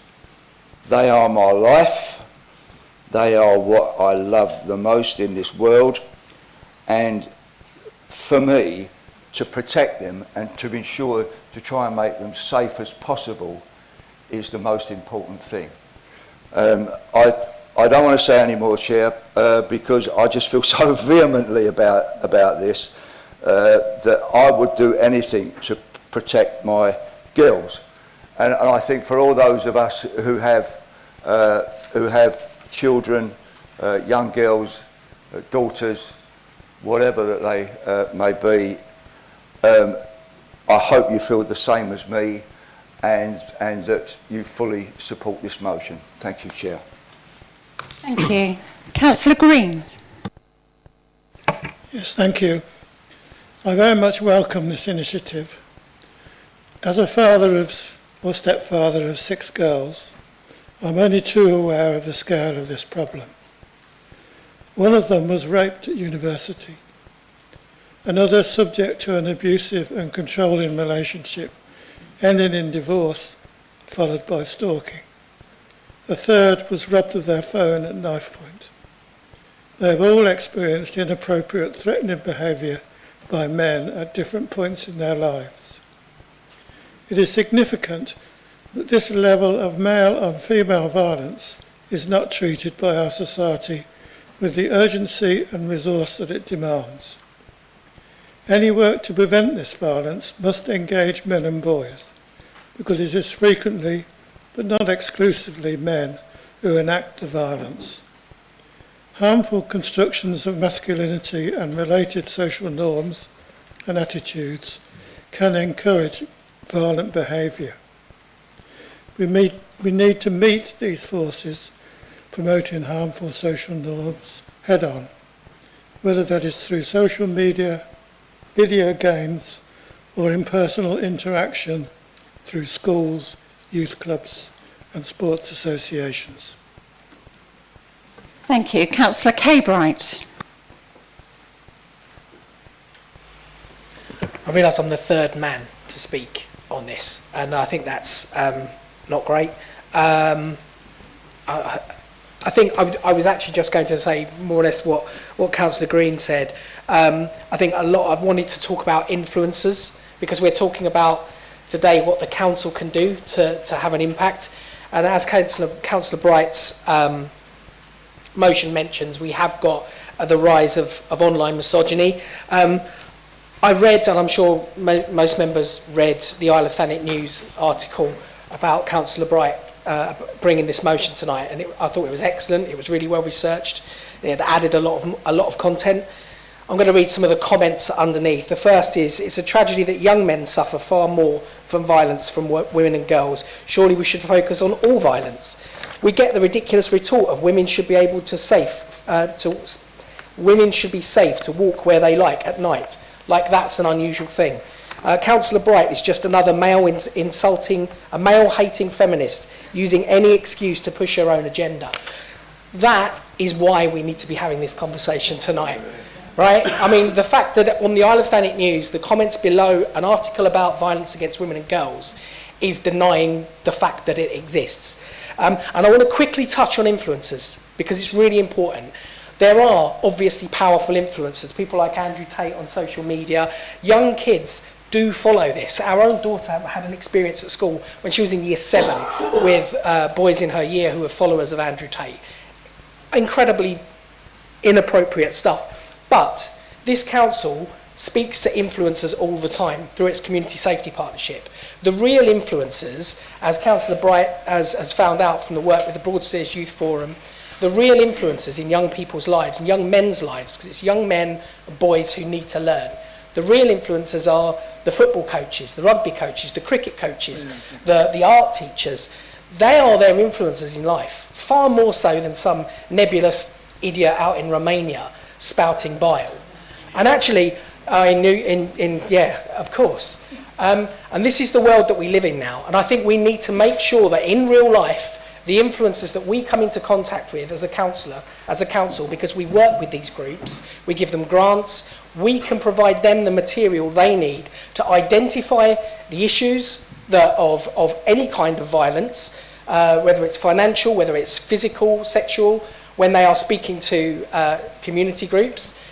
We can give them the tools to recognise it when they're working with girls and young women, and we can give them the tools to recognise it when they're with boys and young men, so that they can educate and have the influences that it counts. And finally, I'd like to obviously commend Councillor Bright. I'm incredibly proud of the work she's put in here and of the work that she's carrying out at the weekend with the East Thanet Labour branch, Labour Women's branch, holding their conference in Cliftonville. And I believe tickets are still available, so I recommend that people go along. Thank you. Councillor Bright, don't be disheartened. You're the third male to speak on this. I am going to call a fourth, actually, Councillor Cupp. Yeah, I'm going to do it in my order, if you don't mind. I think this is important. Councillor Cupp.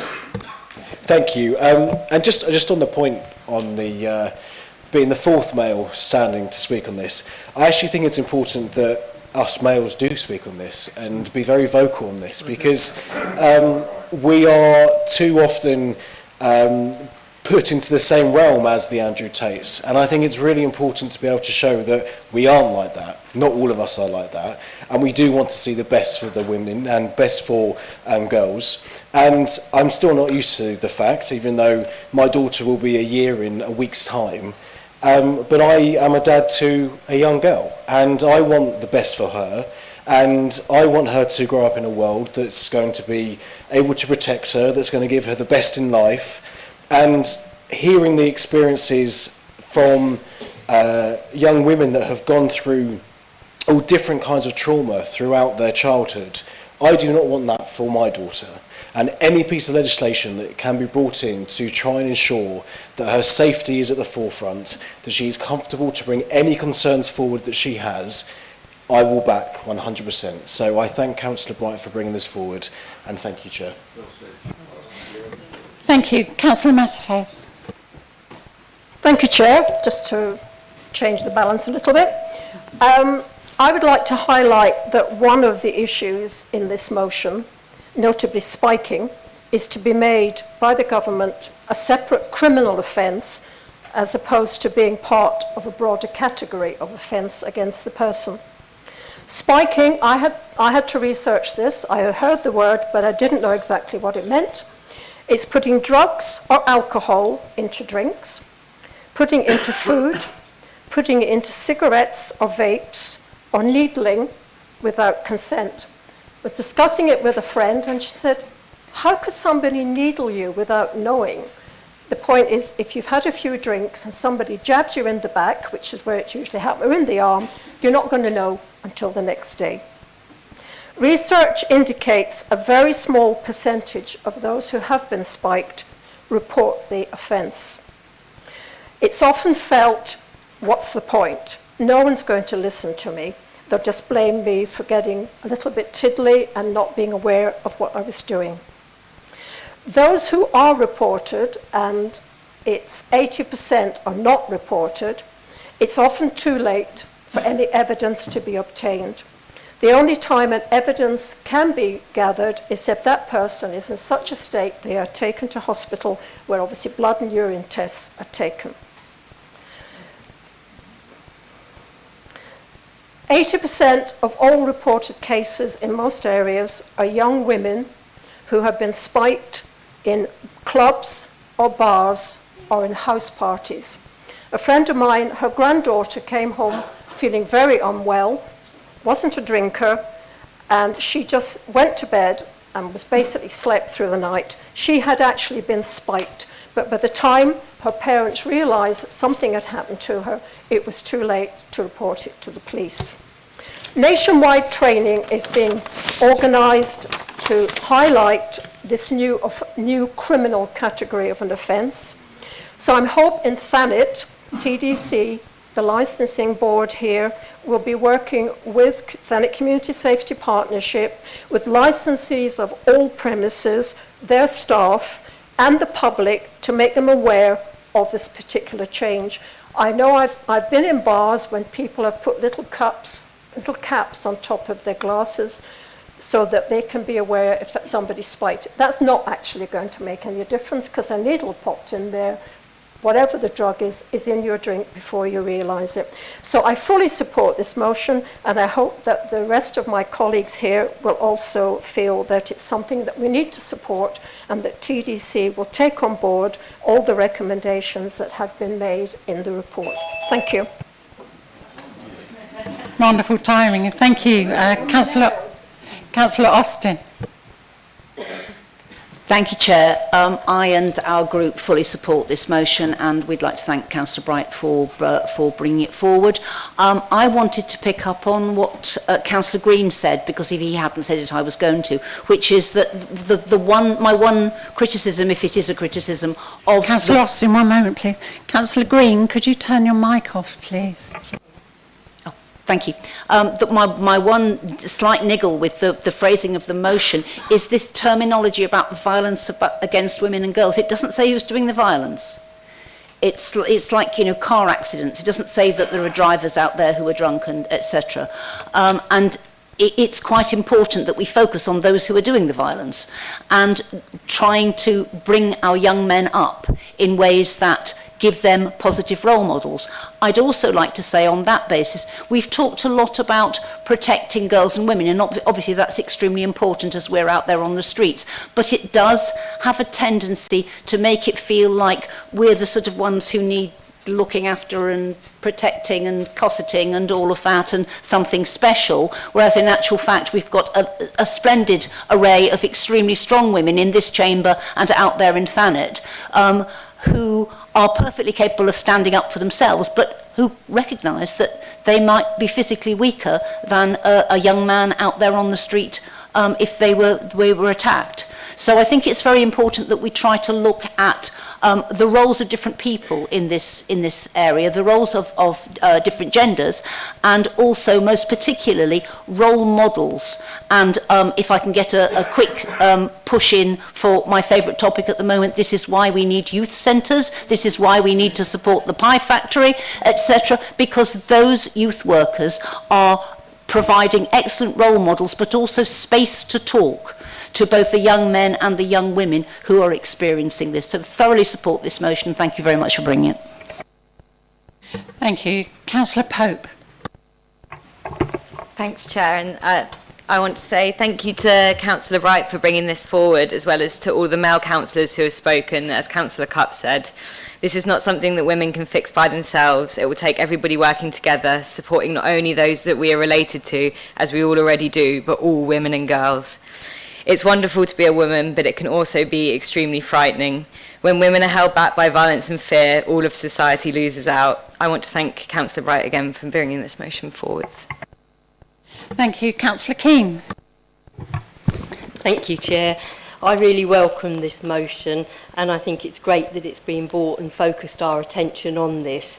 And I just don't want to repeat what everyone else has already said. I think most of what needs to be said has been said, but I really liked Councillor Bright's wording when she said we need to up our game, and I think that's exactly what we need to do. Thank you. Thank you. Anybody else? Okay. Sorry. Oh, sorry, I didn't see your hand. Councillor Whitehead. Thank you, Chair. I'm aware that Councillor Bright has been thanked frequently for this, but I would like to reiterate that because she has put a huge amount of work into this. And although it shouldn't be, it is a very, very brave thing to do as a woman, to speak up in this way. Speaking from experience, some of the worst online abuse I have experienced is when I dared to put forward a motion asking for civility in public life, of all the ironies. And it's when we as women raise these issues that we become targeted. So to go back to Councillor Christian Bright's point, this is a foundational issue. We are looking at violence as a whole, we are looking at very, very harmful practices, but we're also looking at how we treat each other on an everyday level. We are looking at online conduct, we are looking at attitudes towards women and girls. We are trying to make a world that is better and safer. And due to a deeply upsetting legal case recently, the phrase "shame must change sides" seems very, very important. I grew up with a narrative of, as was listed earlier, you hold your keys in your hand, you do not go to certain places, you do not go out at night. The women grow up with these lists of things that we are not allowed to do because of the actions of others.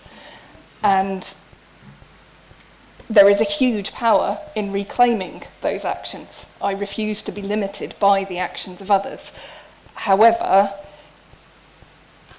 what I find really, really impressive about this motion and about the work that's gone into it is that it very much switches the responsibility here so that people need to look at their behaviour rather than it being very much, well, how do we, as women, stop this happening?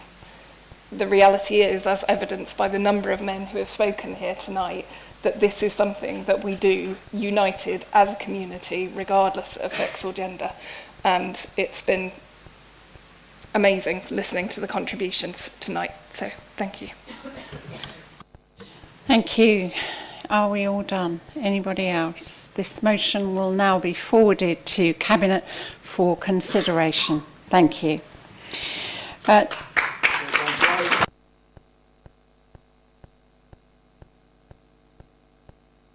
Thank you, everyone. Notice of motion regarding support for a more democratic devolution process for Kent. Councillor Garner. Thank you. We've had numerous updates and discussions on the changes coming our way as a result of the devolution white paper, which have mainly revolved around what the shape and size of the proposed new unitary authorities are going to look like as a result of the disappearance of Kent County Council and district councils. It's not that boring, you know.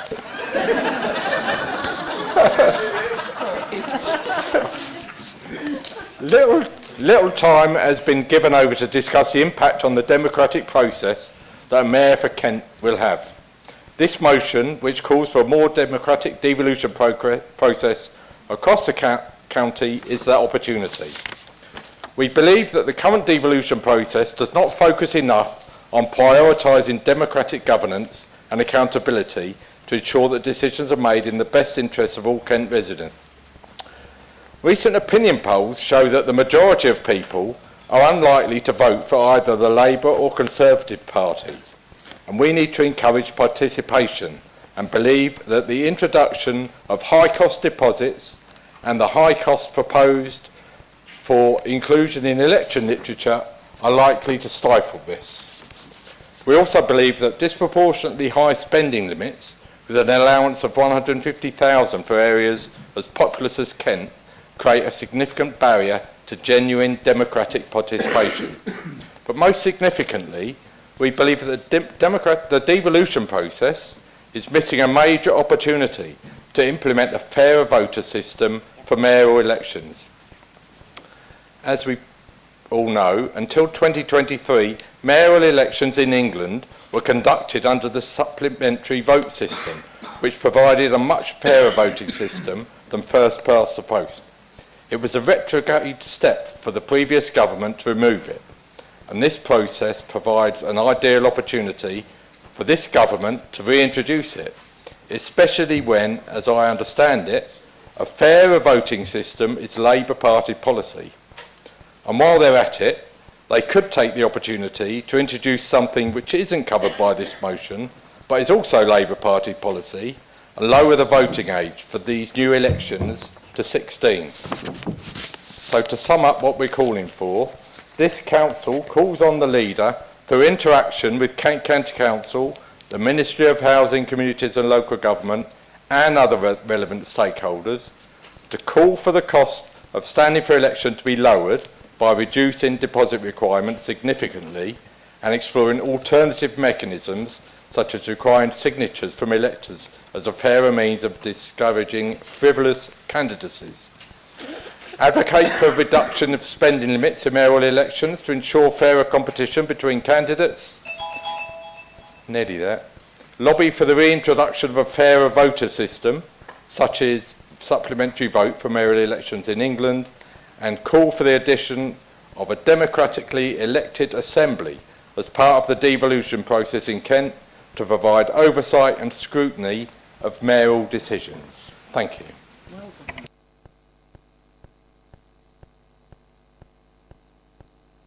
Thank you. Is there a seconder? Councillor Austin, thank you. The controlling political group is entitled to reply. Councillor Everett. Thank you, Chair. I'll refrain from comment about the declining numbers in the chamber, but they're noted.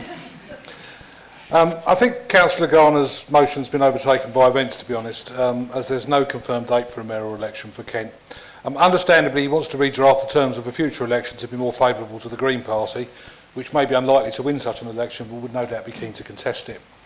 In fairness, the previous Conservative government redrew the rules of these contests to suit itself, albeit without securing the outcomes for which it hoped in places like the West Midlands and London in 2024. It's unlikely that a future Kent mayoral election will take place on different rules to the ones in place across the rest of the country, since one of the aims of the devolution process is simplification. It is true that the Greater London Authority has an elected assembly which scrutinises the mayor, but the London devolution settlement goes back 25 years and is to an extent bespoke. London has 32 boroughs, very few parishes, until recently none, and no elected police and crime commissioner. Kent will have 3 or 4 unitaries, which will make up the combined authority. I'm doubtful that there is an appetite for another layer of elected politicians, particularly when the constituent authorities are likely to be elected at the same time as the mayor. An elected combined authority could lead to 4 elections taking place in Thanet on the same day. Parish, unitary, combined authority and mayoral, with potential for a 5th if it coincided with a general election. We can, of course, at least look forward to the likely abolition of the Police and Crime Commissioner poll, which is currently a standalone waste of time and money. But let's hope that the invisibility of the current office holder in Thanet isn't a template for a future mayoralty. There were 13 candidates in the last London mayoral election, 8 of whom received less than 2% of the votes cast. And I would say that of those 8, Count Bimface was the only one who added anything of value to the process, and that was just light relief. There were 20 candidates in 2021 and 15 polled below 2%. The evidence that we have is that if people are determined to stand, they will do so.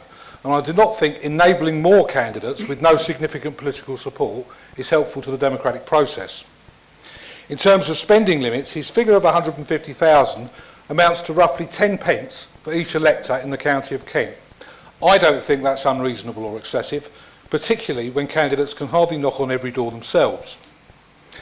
Councillor Garner, however, won't be surprised to hear that I agree with him on the supplementary vote.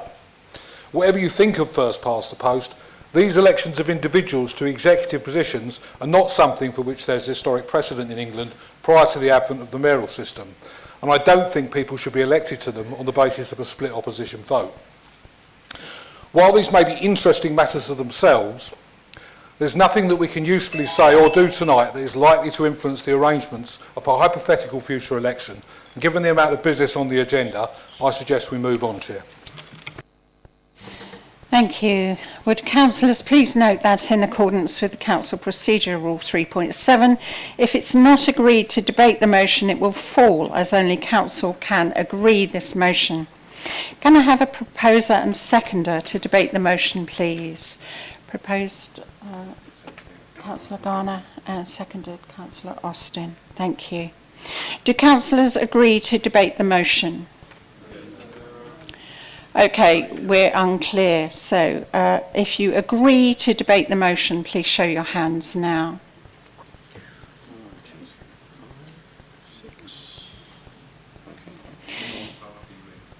If you disagree to debate the motion, please show your hands now.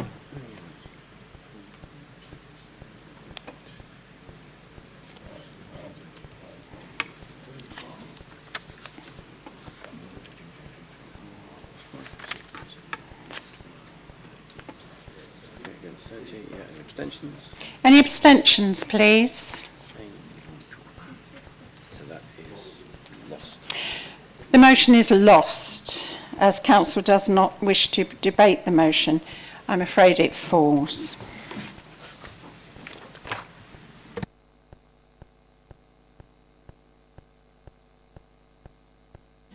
Item 9, Leaders' Report. Councillor Everett.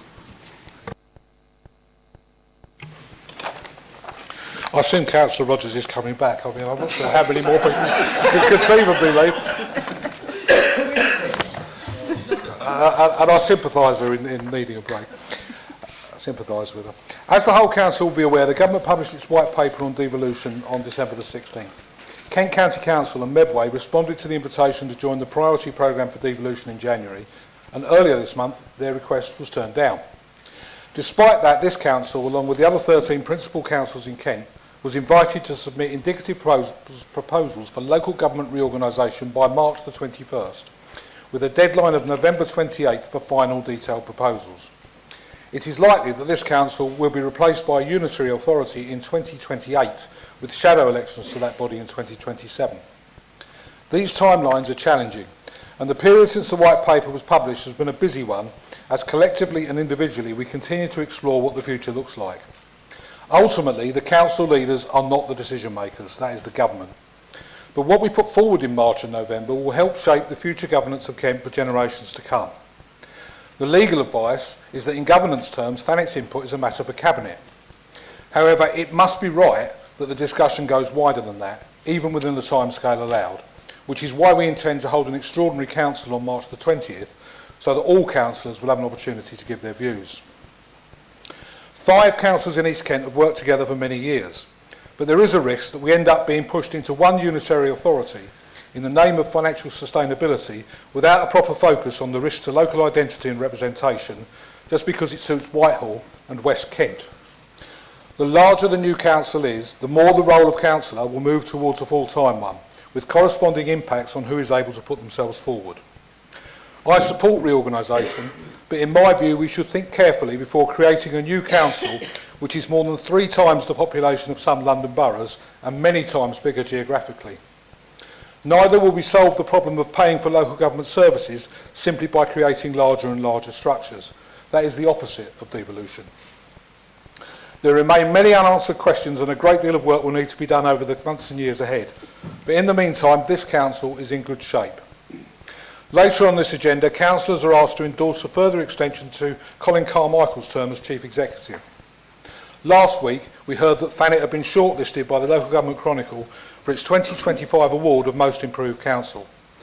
Colin's contribution over the last 3 years has been a major one to that accolade. I wasn't responsible for his appointment as interim in 2022, as I'm sure Councillor Pugh will want to remind me. But I have benefited as leader from his vast experience and knowledge, and I'm delighted that he's now willing to continue in the role, especially at a time when reorganisation could be a destabilising factor internally. The basis for this recognition for the Council goes wider, however. We have long had a number of excellent senior officers whose professionalism and commitment to Thanet helped keep the Council afloat during some difficult times. Their ranks have been bolstered in the last couple of years by some excellent recruits, which has been made possible in part because this is now a politically stable, ambitious council which is focused on delivering what residents need and want. Our success will not be measured in awards, but by the quality of the services we deliver, and the ultimate judges of that are our residents. We will never be able to do everything that they want, and there are still things that we can do better. Nevertheless, it's appropriate that we celebrate the fact that Thanet is being noticed beyond our borders for the right reasons, and that officers and staff at all levels and councillors take satisfaction from that. The budget has already been debated and agreed tonight. I just want to add that this is a further step on the same journey, with more resources going into the things that people care about. We cannot do everything we would like to do, but some of the smaller things we can do have a disproportionate effect. I am proud that this administration will soon have carried out repairs to every single council-owned public toilet in the district, and that we're putting more than ever before into tackling graffiti, while addressing long-standing issues with some of the much-loved built features of our towns, including Ramsgate's Madeira Walk waterfall. In January, we reopened the Grade 2 listed Nail and Rock shelter in Margate, which had previously been damaged by fire and vandalism. The work that has been done to bring that shelter, with its historic link to T.S. Eliot, back to a high standard is outstanding. And while not all our shelters are as distinguished as that one, I am pleased that we're able to refurbish more of them for the benefit of visitors and residents. Behind the scenes, our head of property has been working hard on a new initiative to enhance and restore the war memorials and statues for which the council has responsibility. And again, I know that these are things which matter to residents and have a value well beyond their cost. We will publish more details of this initiative shortly. Earlier this week, officers provided councillors with an update on our regeneration programme. And subsequently, we issued a media release. I know there's some frustration about the pace of delivery, but that has never been a fair reflection of the hard work and commitment of the teams involved. The good news is that the public will see the outputs for themselves over the coming year, including the projects being delivered by partners like East Kent College and the Margate Creative Land Trust. The two projects which have the highest profile and are also the biggest challenge are reopening the Winter Gardens and investing in the Ramsgate port infrastructure to facilitate the return of a cross-channel ferry service. There will be news on the Winter Gardens early next week, and we will share the details with councillors in an online briefing on Monday. But for avoidance of doubt, we remain committed to reopening the Winter Gardens, and next week we will set out how we intend to do it. A Cabinet report will be published and placed on the overview and scrutiny agenda for March 11th before coming to Cabinet on March the 20th. It is clearly disappointing that we had to announce that the port operator procurement process, begun by the previous administration in March 2023, had ended without success. This was despite substantial interaction with credible and experienced partners which had proceeded from tender to the dialogue phase. I will say to those who have always been determined to believe otherwise that these potential partners would not have been talking to us over this period of months if they did not believe there was potential for a ferry service to operate out of Ramsgate again. Ultimately, however, it comes down to the fact that the levelling up funding we're able to put into the project was not enough to persuade them to make the long-term commitment required. I am clear that we should not be taking more money away from other projects in Ramsgate to make the port scheme work. Doing so will be unlikely to provide the outputs in terms of additional local jobs and skills training that would satisfy the government's objectives or the community's wishes. But neither is what happens next as simple as pulling the plug. The opportunity to provide additional resilience and capacity for maritime freight in the South East, avoiding the M20 corridor, is a strategic one which goes beyond the responsibility of a district council, even with the LUF programme. The implications of closing that option down need to be fully understood by all affected. Together with Polly Billington MP, we have previously been involved in discussions with civil servants and ministers, but we had to wait until the procurement process ended to take these forward. That is now happening, and we will bring a report back to Cabinet after the KCC elections. In the meantime, we are pursuing every avenue to deliver the original plan, but that cannot be at the expense of other LUF projects. Neither can our exploration of the opportunities to make it happen continue indefinitely. If it becomes necessary, we will move to Plan B, as identified previously, for other maritime-related uses of the land. However, it is important that when we do bring a decision forward, it is based on a full set of information. That requires us to have discussions which weren't possible during the procurement process. It would be foolish of us to take a decision without that full picture. Finally, I want to mention briefly the launch of Partnership One, the brand new local authority trading company which began its work delivering the administration of revenues and benefits and customer services for Canterbury City Council, Dover District Council and Thanet District Council on February the 3rd. This transition from Civica isn't something that we would want to have much of a public profile because its success is measured in part by the fact that it is seamless. However, I do know that a huge amount of work has been done by and on behalf of the three councils behind the scenes, and I want to acknowledge that publicly. The work of transition is likely to preoccupy us more and more in the years ahead as we prepare for local government reorganisation. I hope we can approach it with similar professionalism and smoothness for residents. In the meantime, we will continue to improve the council and deliver real changes that matter to local people, in housing, in the public realm and in the opportunities provided by our regeneration projects. This council will be ending, but this administration is determined they will have a positive legacy.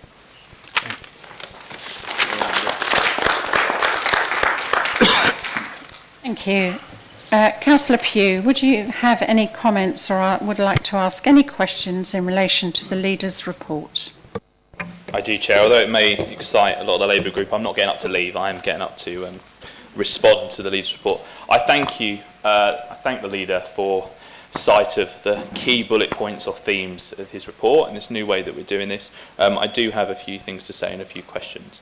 So on devolution, as I said earlier, the creation of a unitary in East Kent can't come soon enough. The quicker that happens, the better. I am sceptical of the timescales that have been given to deliver it. I've never known MHCLG or DHCLG, whatever it's called now, to work that quickly across the whole of England to try and decentralise what is probably one of the most centralised forms of government within Europe. But I'm glad to be proven wrong if that does happen. Secondly, on our Chief Executive, I'm not going to take credit for the fact that it was a Conservative administration that brought him into that, because the Leader said it so himself, so it's wonderful to hear it come from the Leader. I'll certainly put that on an election leaflet, maybe for the new unitary, not for the Combined Authority Mayor, because unfortunately, Councillor Garnett's not going to happen for a while. Third point is Most Improved Council. I'm absolutely delighted to see that Thanet has been included and shortlisted. Again, we will, as the Conservative group and the former administration, take credit for that. I'm not saying that the Labour administration can't take credit for that as well, because I think it's been a team effort, and I think that actually, I think we all can agree as councillors, new and old, and ones that aren't with us anymore, that the improvement in the relations and the working relationship between, the working relationship, no one's having relations with officers, I didn't mean that. The working relationship between officers between officers and councillors has greatly improved, and long may that continue. Councillor Everett is right, the leader is right to mention some of the improvements, and particularly the shelter down on Margate Main Sands, the Elliott shelter, and right to mention about the improvements to memorials. I'm delighted to hear that this is finally being looked at, mainly because I've been pressing the Estates of Property team for well over a year to understand what's happening with the Burma Star Memorial here in Margate, because residents have contacted me and they've contacted the then MP for the area, Roger Gale. So it's been incredibly frustrating to hear nothing, and I'm not complaining and not trying to knock officers for that, but I'm delighted to hear that something is finally being done to look at them across the board, because it's obviously something that we as a council have inherited, and we have this trait of kind of, even if it's not something that we should take responsibility for, we do, because we believe it's important to maintain these things for the betterment of the community. So I'm delighted to see that. I'm just disappointed that it's taken so long. Talking about the shelter on Margate Main Sands, it is wonderful to see it renovated, and I remember when it caught fire many years ago, and I think it was our former councillor Mick Tomlinson that alerted the then leader of the council that it was on fire and that there was an issue with it. So we're incredibly lucky that the majority of it was saved. What I am concerned about is that whilst that has the renovation of the shelter and these lights that are kept on throughout the night in some evenings have stopped rough sleepers from camping underneath the shelter, and they've been moved away from the other shelter further down the front, it's created a problem within North Down Road where you have people defecating in doorways, being abusive to traders and to customers. The pharmacy in North Down Road is closing. I'm not saying that it's closing because of that, but I think it's created a situation where, and I'm not blaming the council for this, but the problem has been moved further along the coast. So the question that I would have to the leader is that what will this administration do to improve that? Now, the leader may come back and say, well, there was a PSPO that we wanted to bring in, and it was your group that kind of accused it of this and that's why it hasn't been brought in. But actually, we did what we should have done, and we scrutinised the decisions of this council to change things. That was the right decision at the time. The new PSPO, not that I'm trying to help you out, leader, the new PSPO, I understand, is focused on the three main towns. It's much more improved. We've been approached as an administration for one of our councillors to give support for that, for promotional materials, and we're happy to. But what I want to understand is, what is the council going to do? Because we've already had Councillor Bright talk about women and girls feeling safe within the community, and I think that links back to it, is that antisocial behaviour within our town centres puts people off from spending in our town centres. It impacts on traders, and it impacts on the better prosperity of the area. And finally, on Ramsgate regeneration, the port as well, is that the leader is right that it has been a cross-party decision, particularly from the Labour group and the Conservatives, to support, sorry Chair, I will be quick, to support an operator for the Port of Ramsgate. I don't dispute that. What I do feel is frustrating, and I'm delighted to hear the leader say that no more other regeneration money or council money will be going into kind of finding an operator for the port. That's incredibly reassuring. But what I would say, and it goes back to my earlier question, is that if this doesn't work, and I wish it well, if we can't find an operator for the port and the port isn't viable, then any of the funding that's been allocated through the Levelling Up Fund, will that money be given back to the fishermen so that they can have proper fishing facilities, rather than the excuse that the fleet is dwindling and that it's not viable? Will money be made available to them to support them? Because I think the last thing that anyone wants to see, particularly in Ramsgate, is the fishing fleet disappear. Thank you. Leader, would you like to respond? I would, and I thank Councillor Pugh for his comments. I think we share the same view on the timescale. It's extremely challenging. All I would say is that if the process drifts, I think that's incredibly unfair on some of our staff whose own future is becomes more uncertain due to reorganisation. I want to keep our staff, and I want to keep them focused on what we're trying to achieve here, and I think sort of a period of drift and people not knowing when the council's going to finish and whether there's going to be elections and when there's not going to be elections is not a good thing. So I shall be doing my best to ensure that we can deliver from our point of view on those dates. I think in terms of the work, I think the government sees a lot of the work being done by the councils themselves. In terms of the work of transition and the work of bringing forward proposals. Clearly they have to bring They make the final decision. They will consult on changes, but I'm not sure that the work is being done by government on local government reorganisation to the extent he perhaps implies.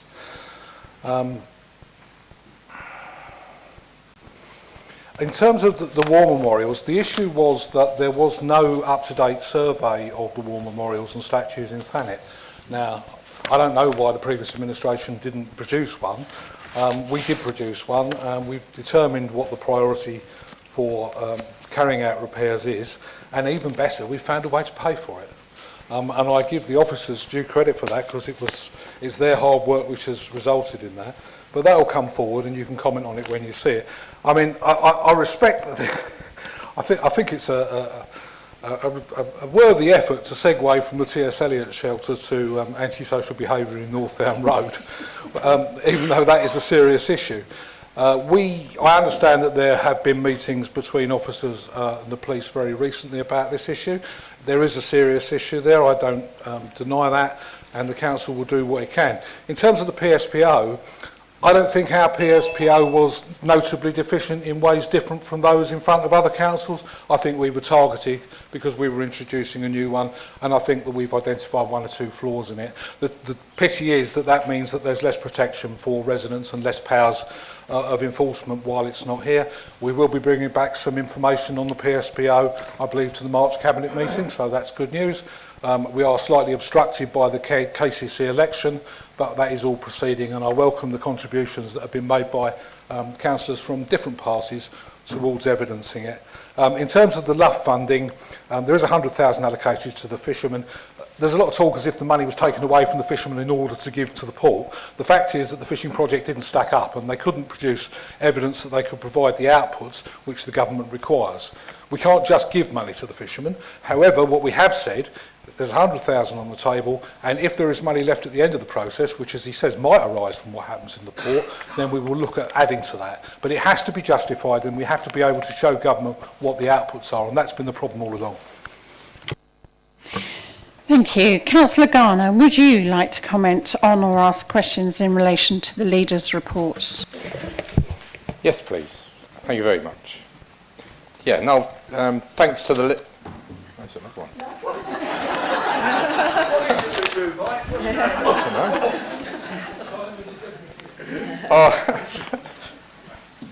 Yeah, thanks to the Leader for sending through the list of subjects that he intended to cover in the report this evening, which has given me a few days to think about a response.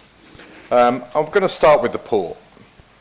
There are several reasons why we think we've been unable to find an operator for the port, despite recent carrot dangling of quite eye-watering proportions. Significant among these are the substantial inefficiencies in comparison to nearby larger ports, like Dover and Harwich, the ever-present navigational problems presented by the nearby Goodwin Sands, and the constant requirement for dredging and sand management in both the approach channel and the port itself. The requirement to maintain the approach and port depth sufficient to facilitate a service would be an ongoing expensive headache, with worsening weather due to climate disruption only making matters worse as the years go by. Any routes out of the port would need to make an operator a working profit. It didn't historically, and it seems potential operators have realised that it wouldn't now. So I'm pleased that the Leader has stated that under no circumstances will any more money be taken from other projects for the port. There is an old Hungarian proverb which says, no matter how long you have travelled along the wrong track, turn back. And we are glad that the Leader has turned back as far as money from other projects is concerned. We would suggest that, along with our MP, he accepts that any further government money they might be able to secure would be better spent elsewhere. We believe that the focus and money in Ramsgate should now return to some of the other projects, such as the Pier Yard, the Clock House, the Green Campus, and to restoring helping the fishing industry. These all have the realistic prospect of both improving Ramsgate for everyone, residents and visitors, and of bringing real economic benefit to Thanet. We look forward to positive progress being made on them all.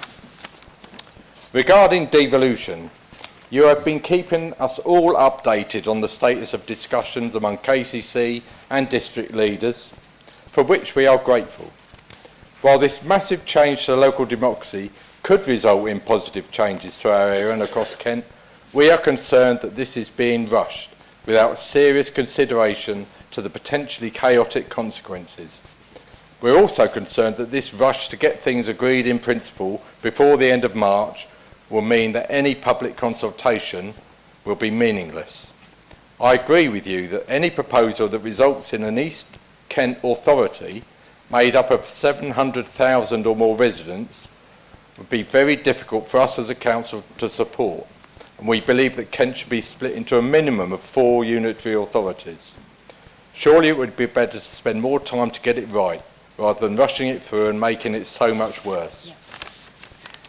One good thing, which is linked to the proposed devolution changes, is the fact that Colin Carmichael will remain as our Chief Executive to, in effect, oversee the demise of Thanet District Council. I know his...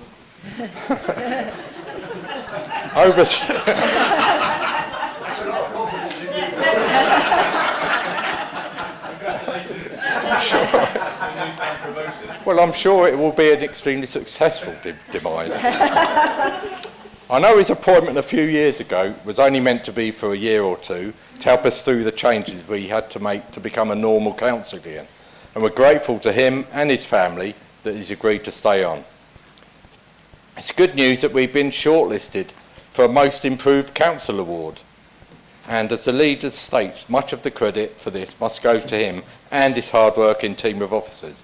Those of us who were here previously will know how difficult it was then, and will also have a good idea about the amount of improvement that has been needed to get us to where we are now, well on the road to becoming a council to be proud of. I think while discussing this, it's important to acknowledge the work done by our previous leader, Ash Ashby, who was key to kicking off the difficult changes required, while also acknowledging the work done by Councillor Everett and his team. It's also, of course, partly down to all of us. Our council would not have improved and will not continue to do so unless we all buy into the changes that need to be made and keep asking the difficult questions that need to be asked. It's incumbent on us all to keep moving the council forward. There you go. I don't hear that much. Well done, Councillor Garner. Could you turn your mic off, please? Thank you. Leader, would you like to respond? Thank you, Chair. Thank you, Councillor Garner. I must admit that when you started speaking, I thought you'd left and Councillor Davies had arrived. All the interesting information about the navigational challenges around the Port of Ramsgate, which we're more used to hearing from him. I'm not sure that you're right when you say that previous ferry services never made a profit. I believe that the Sally Line did make a profit, and I believe Trans-Europa was quite profitable for a number of years. Obviously, there are challenges. I think if the navigational challenges and the other issues you raised were the problem, we would not have had the steady stream of conversations with experienced port operators who themselves work with ferry operators that we have had over recent months. Now, there is a big challenge here, and the challenge is the amount that needs to be spent to get the port up and running. That's what we're pursuing, but we're being clear, it can't come from the levelling up funding, and it won't. In terms of the summary, by the way, that I provided, I'm quite happy to get feedback from leaders about whether they think that's the appropriate level of detail that I'm giving them or whether I'm being unfair. So please do feel free to express that view or express views about that. I think we agree in terms of the fact there should be 4 unitary authorities in Kent. I think, as we've said, the timetable is challenging. And in terms of Colin, I think, we want to thank him for the service that he's given and the service we anticipate again. I think we also want to thank Mrs Carmichael, as was mentioned at the General Purposes meeting earlier, for allowing him to continue, because I'm sure that it's a consensus agreement. And in terms of who gets the credit for improving the council, I don't want to look back to the past and keep talking about what went on in the previous council. I think we all accept that we've all contributed to it, and the officers have all contributed to it. And this is recognition. This shortlisting is recognition of all the work that's been done by everyone, and that's what we should leave it. We shouldn't turn it into a party political issue or say who did what and when and who was at fault in the first place. Let's just be satisfied that it's there. Thank you. I call upon Councillor Braidwood to comment on or ask questions in relation to the Leaders' Report. Thank you, Chair. I must admit, reading the report last week, albeit via bullet points, made very optimistic reading. It's extremely positive to hear the devolution and local government reorganisation timetable is moving forward. The idea of a unitary council is very much welcomed by Thanet independents.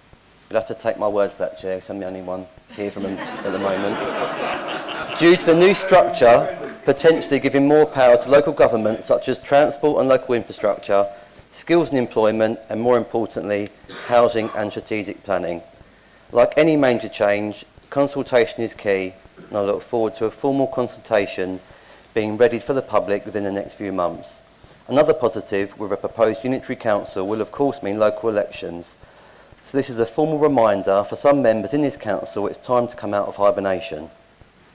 It is fantastic news that Mr Carmichael has agreed to continue within the council for an additional 2 years, albeit for a time limiting post. Admittedly, I haven't worked with Colin as closely as some members here tonight, but the Thanet Independents fully endorse this decision, and I look forward to working with Colin and reading his fortnightly updates in due course. I'd like to thank the staff here at the Council for their hard work over the past few months in bringing the forthcoming budget together. An increase of council tax by 3% will of course hit us, as well as members of the public hard. However, I'm hoping we can all sit here in a year's time and agree that money was well spent on items such as Jackie Baker improvements, street scene, additional tree planting, more shelter refurbishment, and now on items outside of Labour-controlled wards, thanks to Councillor Pugh. I know the Council work extremely hard on regeneration programmes across the Isle, such as the Margate Town Deal, the UK Shared Prosperity Fund, the Levelling Up Fund, and more recently, the completed shelter on Margate Seafront. Admittedly, there is still work to be done with a number of historic buildings lying idle, such as the Margate Winter Gardens. One smaller project that has not been dealt with very well is the derelict Westgate Pavilion. The transfer deed for this particular building did not contain specific, positive or restore covenants to ensure ongoing maintenance and preservation of the property, or any stipulations that the building must be kept open to the public. As far as I can see, this is one of the drawbacks of ACV transfers that many local authorities face due to the lack of financial resources of community groups that acquire these assets. And finally, Chair, I'd like to wish Partnership One all the best of luck with its launch. The team joining Partnership One has a 15-year track record of delivering award-winning specialist public services to a set of stakeholders with varying needs. I'm sure TDC's Mark Emery and Andrea Plant will make this company a success. Thank you. Councillor Braidwood, over there, all on your own, of course I take your word for it, of course I do. Leader, would you like to respond? Just to thank Councillor Braidwood for his remarks, and I don't really think there's much I can say to him about Westgate Pavilion, because as we know, I think that was a historic asset transfer. As I say, I think it's the second time it's come up in this council, and I'm really not sure what we can say or do about it at this point, certainly in the council meeting. Thanks. Thank you. Okay, moving on. The report of the Chair... report of the Chair of the Overview and Scrutiny Panel. I call upon Councillor Green, Vice Chair of the Overview and Scrutiny Panel, to present the report. Thank you. I'd like to put on record my appreciation of the innovation by Cabinet of giving scrutiny early sight of forthcoming decisions. We have not really recently had cause to make formal recommendations on agenda items, but hope the Cabinet take note of our discussions, which I know some of them at least follow. I understand that Cabinet have been advised not to attend our meetings in person unless formally invited to do so. I don't agree with this. as I feel that this interaction with Cabinet members was very productive. Good progress is being made with our current Youth Services Scrutiny Review, and it is expected to present its final report to the April meeting of the panel. We are particularly looking forward to the Chief Executive's presentation at the next panel meeting on the potential benefits and challenges to TDC of contemporary business practices such as hot desking, working from home, shorter working week, and customer relationship management and artificial intelligence. I thank Colin for agreeing to do this. I will encourage as many councillors, whether they're scrutiny members or not, to attend. And I'd like to finish by reminding all councillors that they're all entitled to put forward topics for the scrutiny panel to look at. Thank you. Thank you. Do councillors have any comments? Councillor Everett. Yeah, I'd like to thank Councillor Green for his report. He talks about attendance at scrutiny. I think we really ought to have a discussion about attendance in council, because I mean, if I was the Conservative front bench, I'd be embarrassed at the fact that there are 5 of their 16 members here at about 20 to 10. It's not late, and we all understand that some people can't stay for full meetings. We understand that some people have other commitments, but really that's not good enough. And Councillor Braidwood's here. He's only got 3 members. I'm not going to extend that to him. There's only 2 people missing. The reason that I raise it in relation to the report is that Councillor Green's quite right that we have been advised not to attend scrutiny meetings. I think we have to take the advice of the monitoring officer on that. I can assure him that I, for one, watch the scrutiny meetings. I don't always watch them live, but I do watch them, and I do listen to the discussions, and I do find them very interesting. And I think that the scrutiny meetings have improved a great deal since we've sent key decisions there to be discussed before they come back to Cabinet. So they do inform the discussions. We know what's coming at Cabinet as well from listening to what's been said at scrutiny. So I think it is valuable, and you're not being ignored just because we're not there. Thank you. Anybody? Councillor Whitehead. Thank you, Chair, and thank you to Councillor Green. Just to follow up on Councillor Everett's point, really, I've always enjoyed overview and scrutiny. It's probably my favourite committee. And so the fact that I have not been attending is very much based on the guidance that we have been given, but I would very much like to attend overview and scrutiny if I'm useful. So at any point, if the chair invites me, I'm more than happy to attend. It's very much not sort of any form of conscious avoidance, because it's an incredibly enjoyable committee. Thank you. Thank you. Anybody else?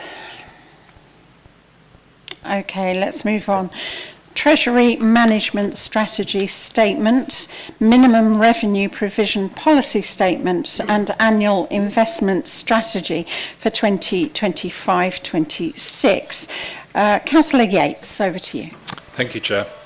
This report is required in accordance with the SIPFA Code of Practice on Treasury Management. It covers our capital spending, financial plans and our Treasury strategy backed by prudential indicators and limits. The report also presents for noting and comments the Council's minimum revenue provision policy, capital strategy, investment strategy and non-Treasury investments report for the next financial year. I move the recommendations. Thank you. Can I have a seconder, please? Councillor Orban. Thank you. It may be debated in the usual way. Anybody have any comments? Want to say anything? Okay. Do councillors agree then? Thank you. Special urgency in decision making.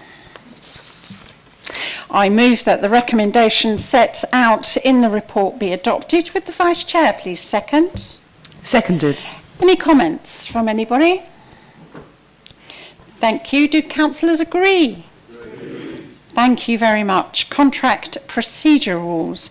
I move that the recommendation set out in the report be adopted. Would the Vice Chair please second? Seconded. Any comments from the floor? Thank you very much. Sealing of contracts. Do councillors agree? Thank you very much. Nearly there, hang on in there. Sealing of contracts. I move that the recommendation as set out in the report be adopted. Would the Vice Chair please second? Seconded. We may debate in the usual way. Do any councillors have anything to say on this matter? So, do councillors agree? Thank you. Members or Allowances Scheme 2025-26. Would councillors please note that the published text at 5.1 should refer to paragraph 5.1i B, not 4.1i B. I move that the recommendation as set out in the report will be adopted. Would the Vice Chair please second? Seconded. Do councillors agree? No. Okay, they may be debated. Councillor Pugh. Yeah, thank you, Chair. I've realised the longer I speak, the more empty the chairs get behind me, so I'm going to be quick. But the point I want to make, and I've stated this privately to officers and to the group leaders, is that I'm not comfortable with supporting this when we don't know what the percentage increase is for the members' allowances.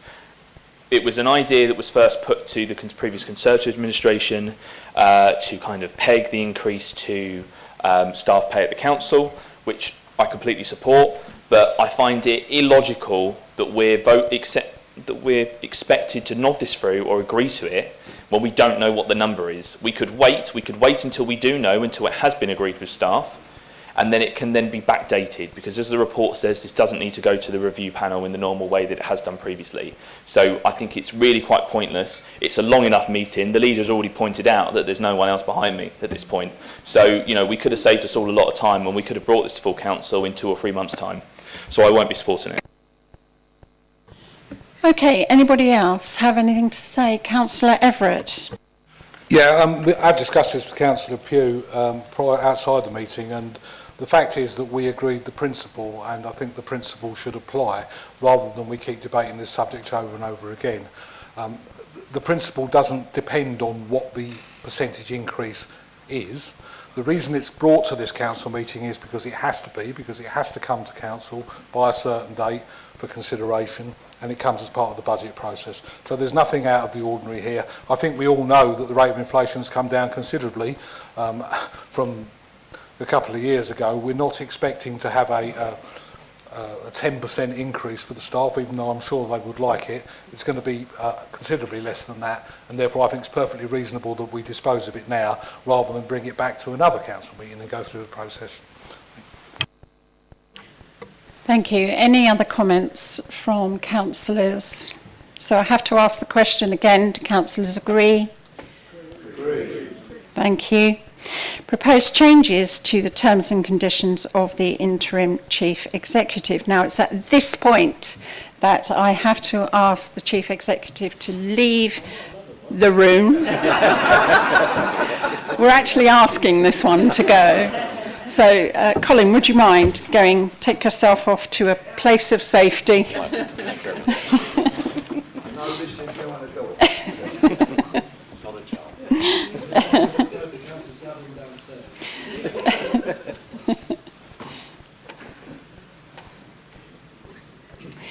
Thank you. So, would councillors please note the published text in paragraph 2.4 should relate to 2028 and not 2008. I don't know if you saw the deliberate mistake there, but I call upon the leader, please. Thank you, Chair. I think it's all been said really during the course of the meeting about the importance of Colin's contribution to the council, and I said earlier at the general purposes meeting that the intention was that at the midpoint of this council we would appoint a new chief executive for the longer term.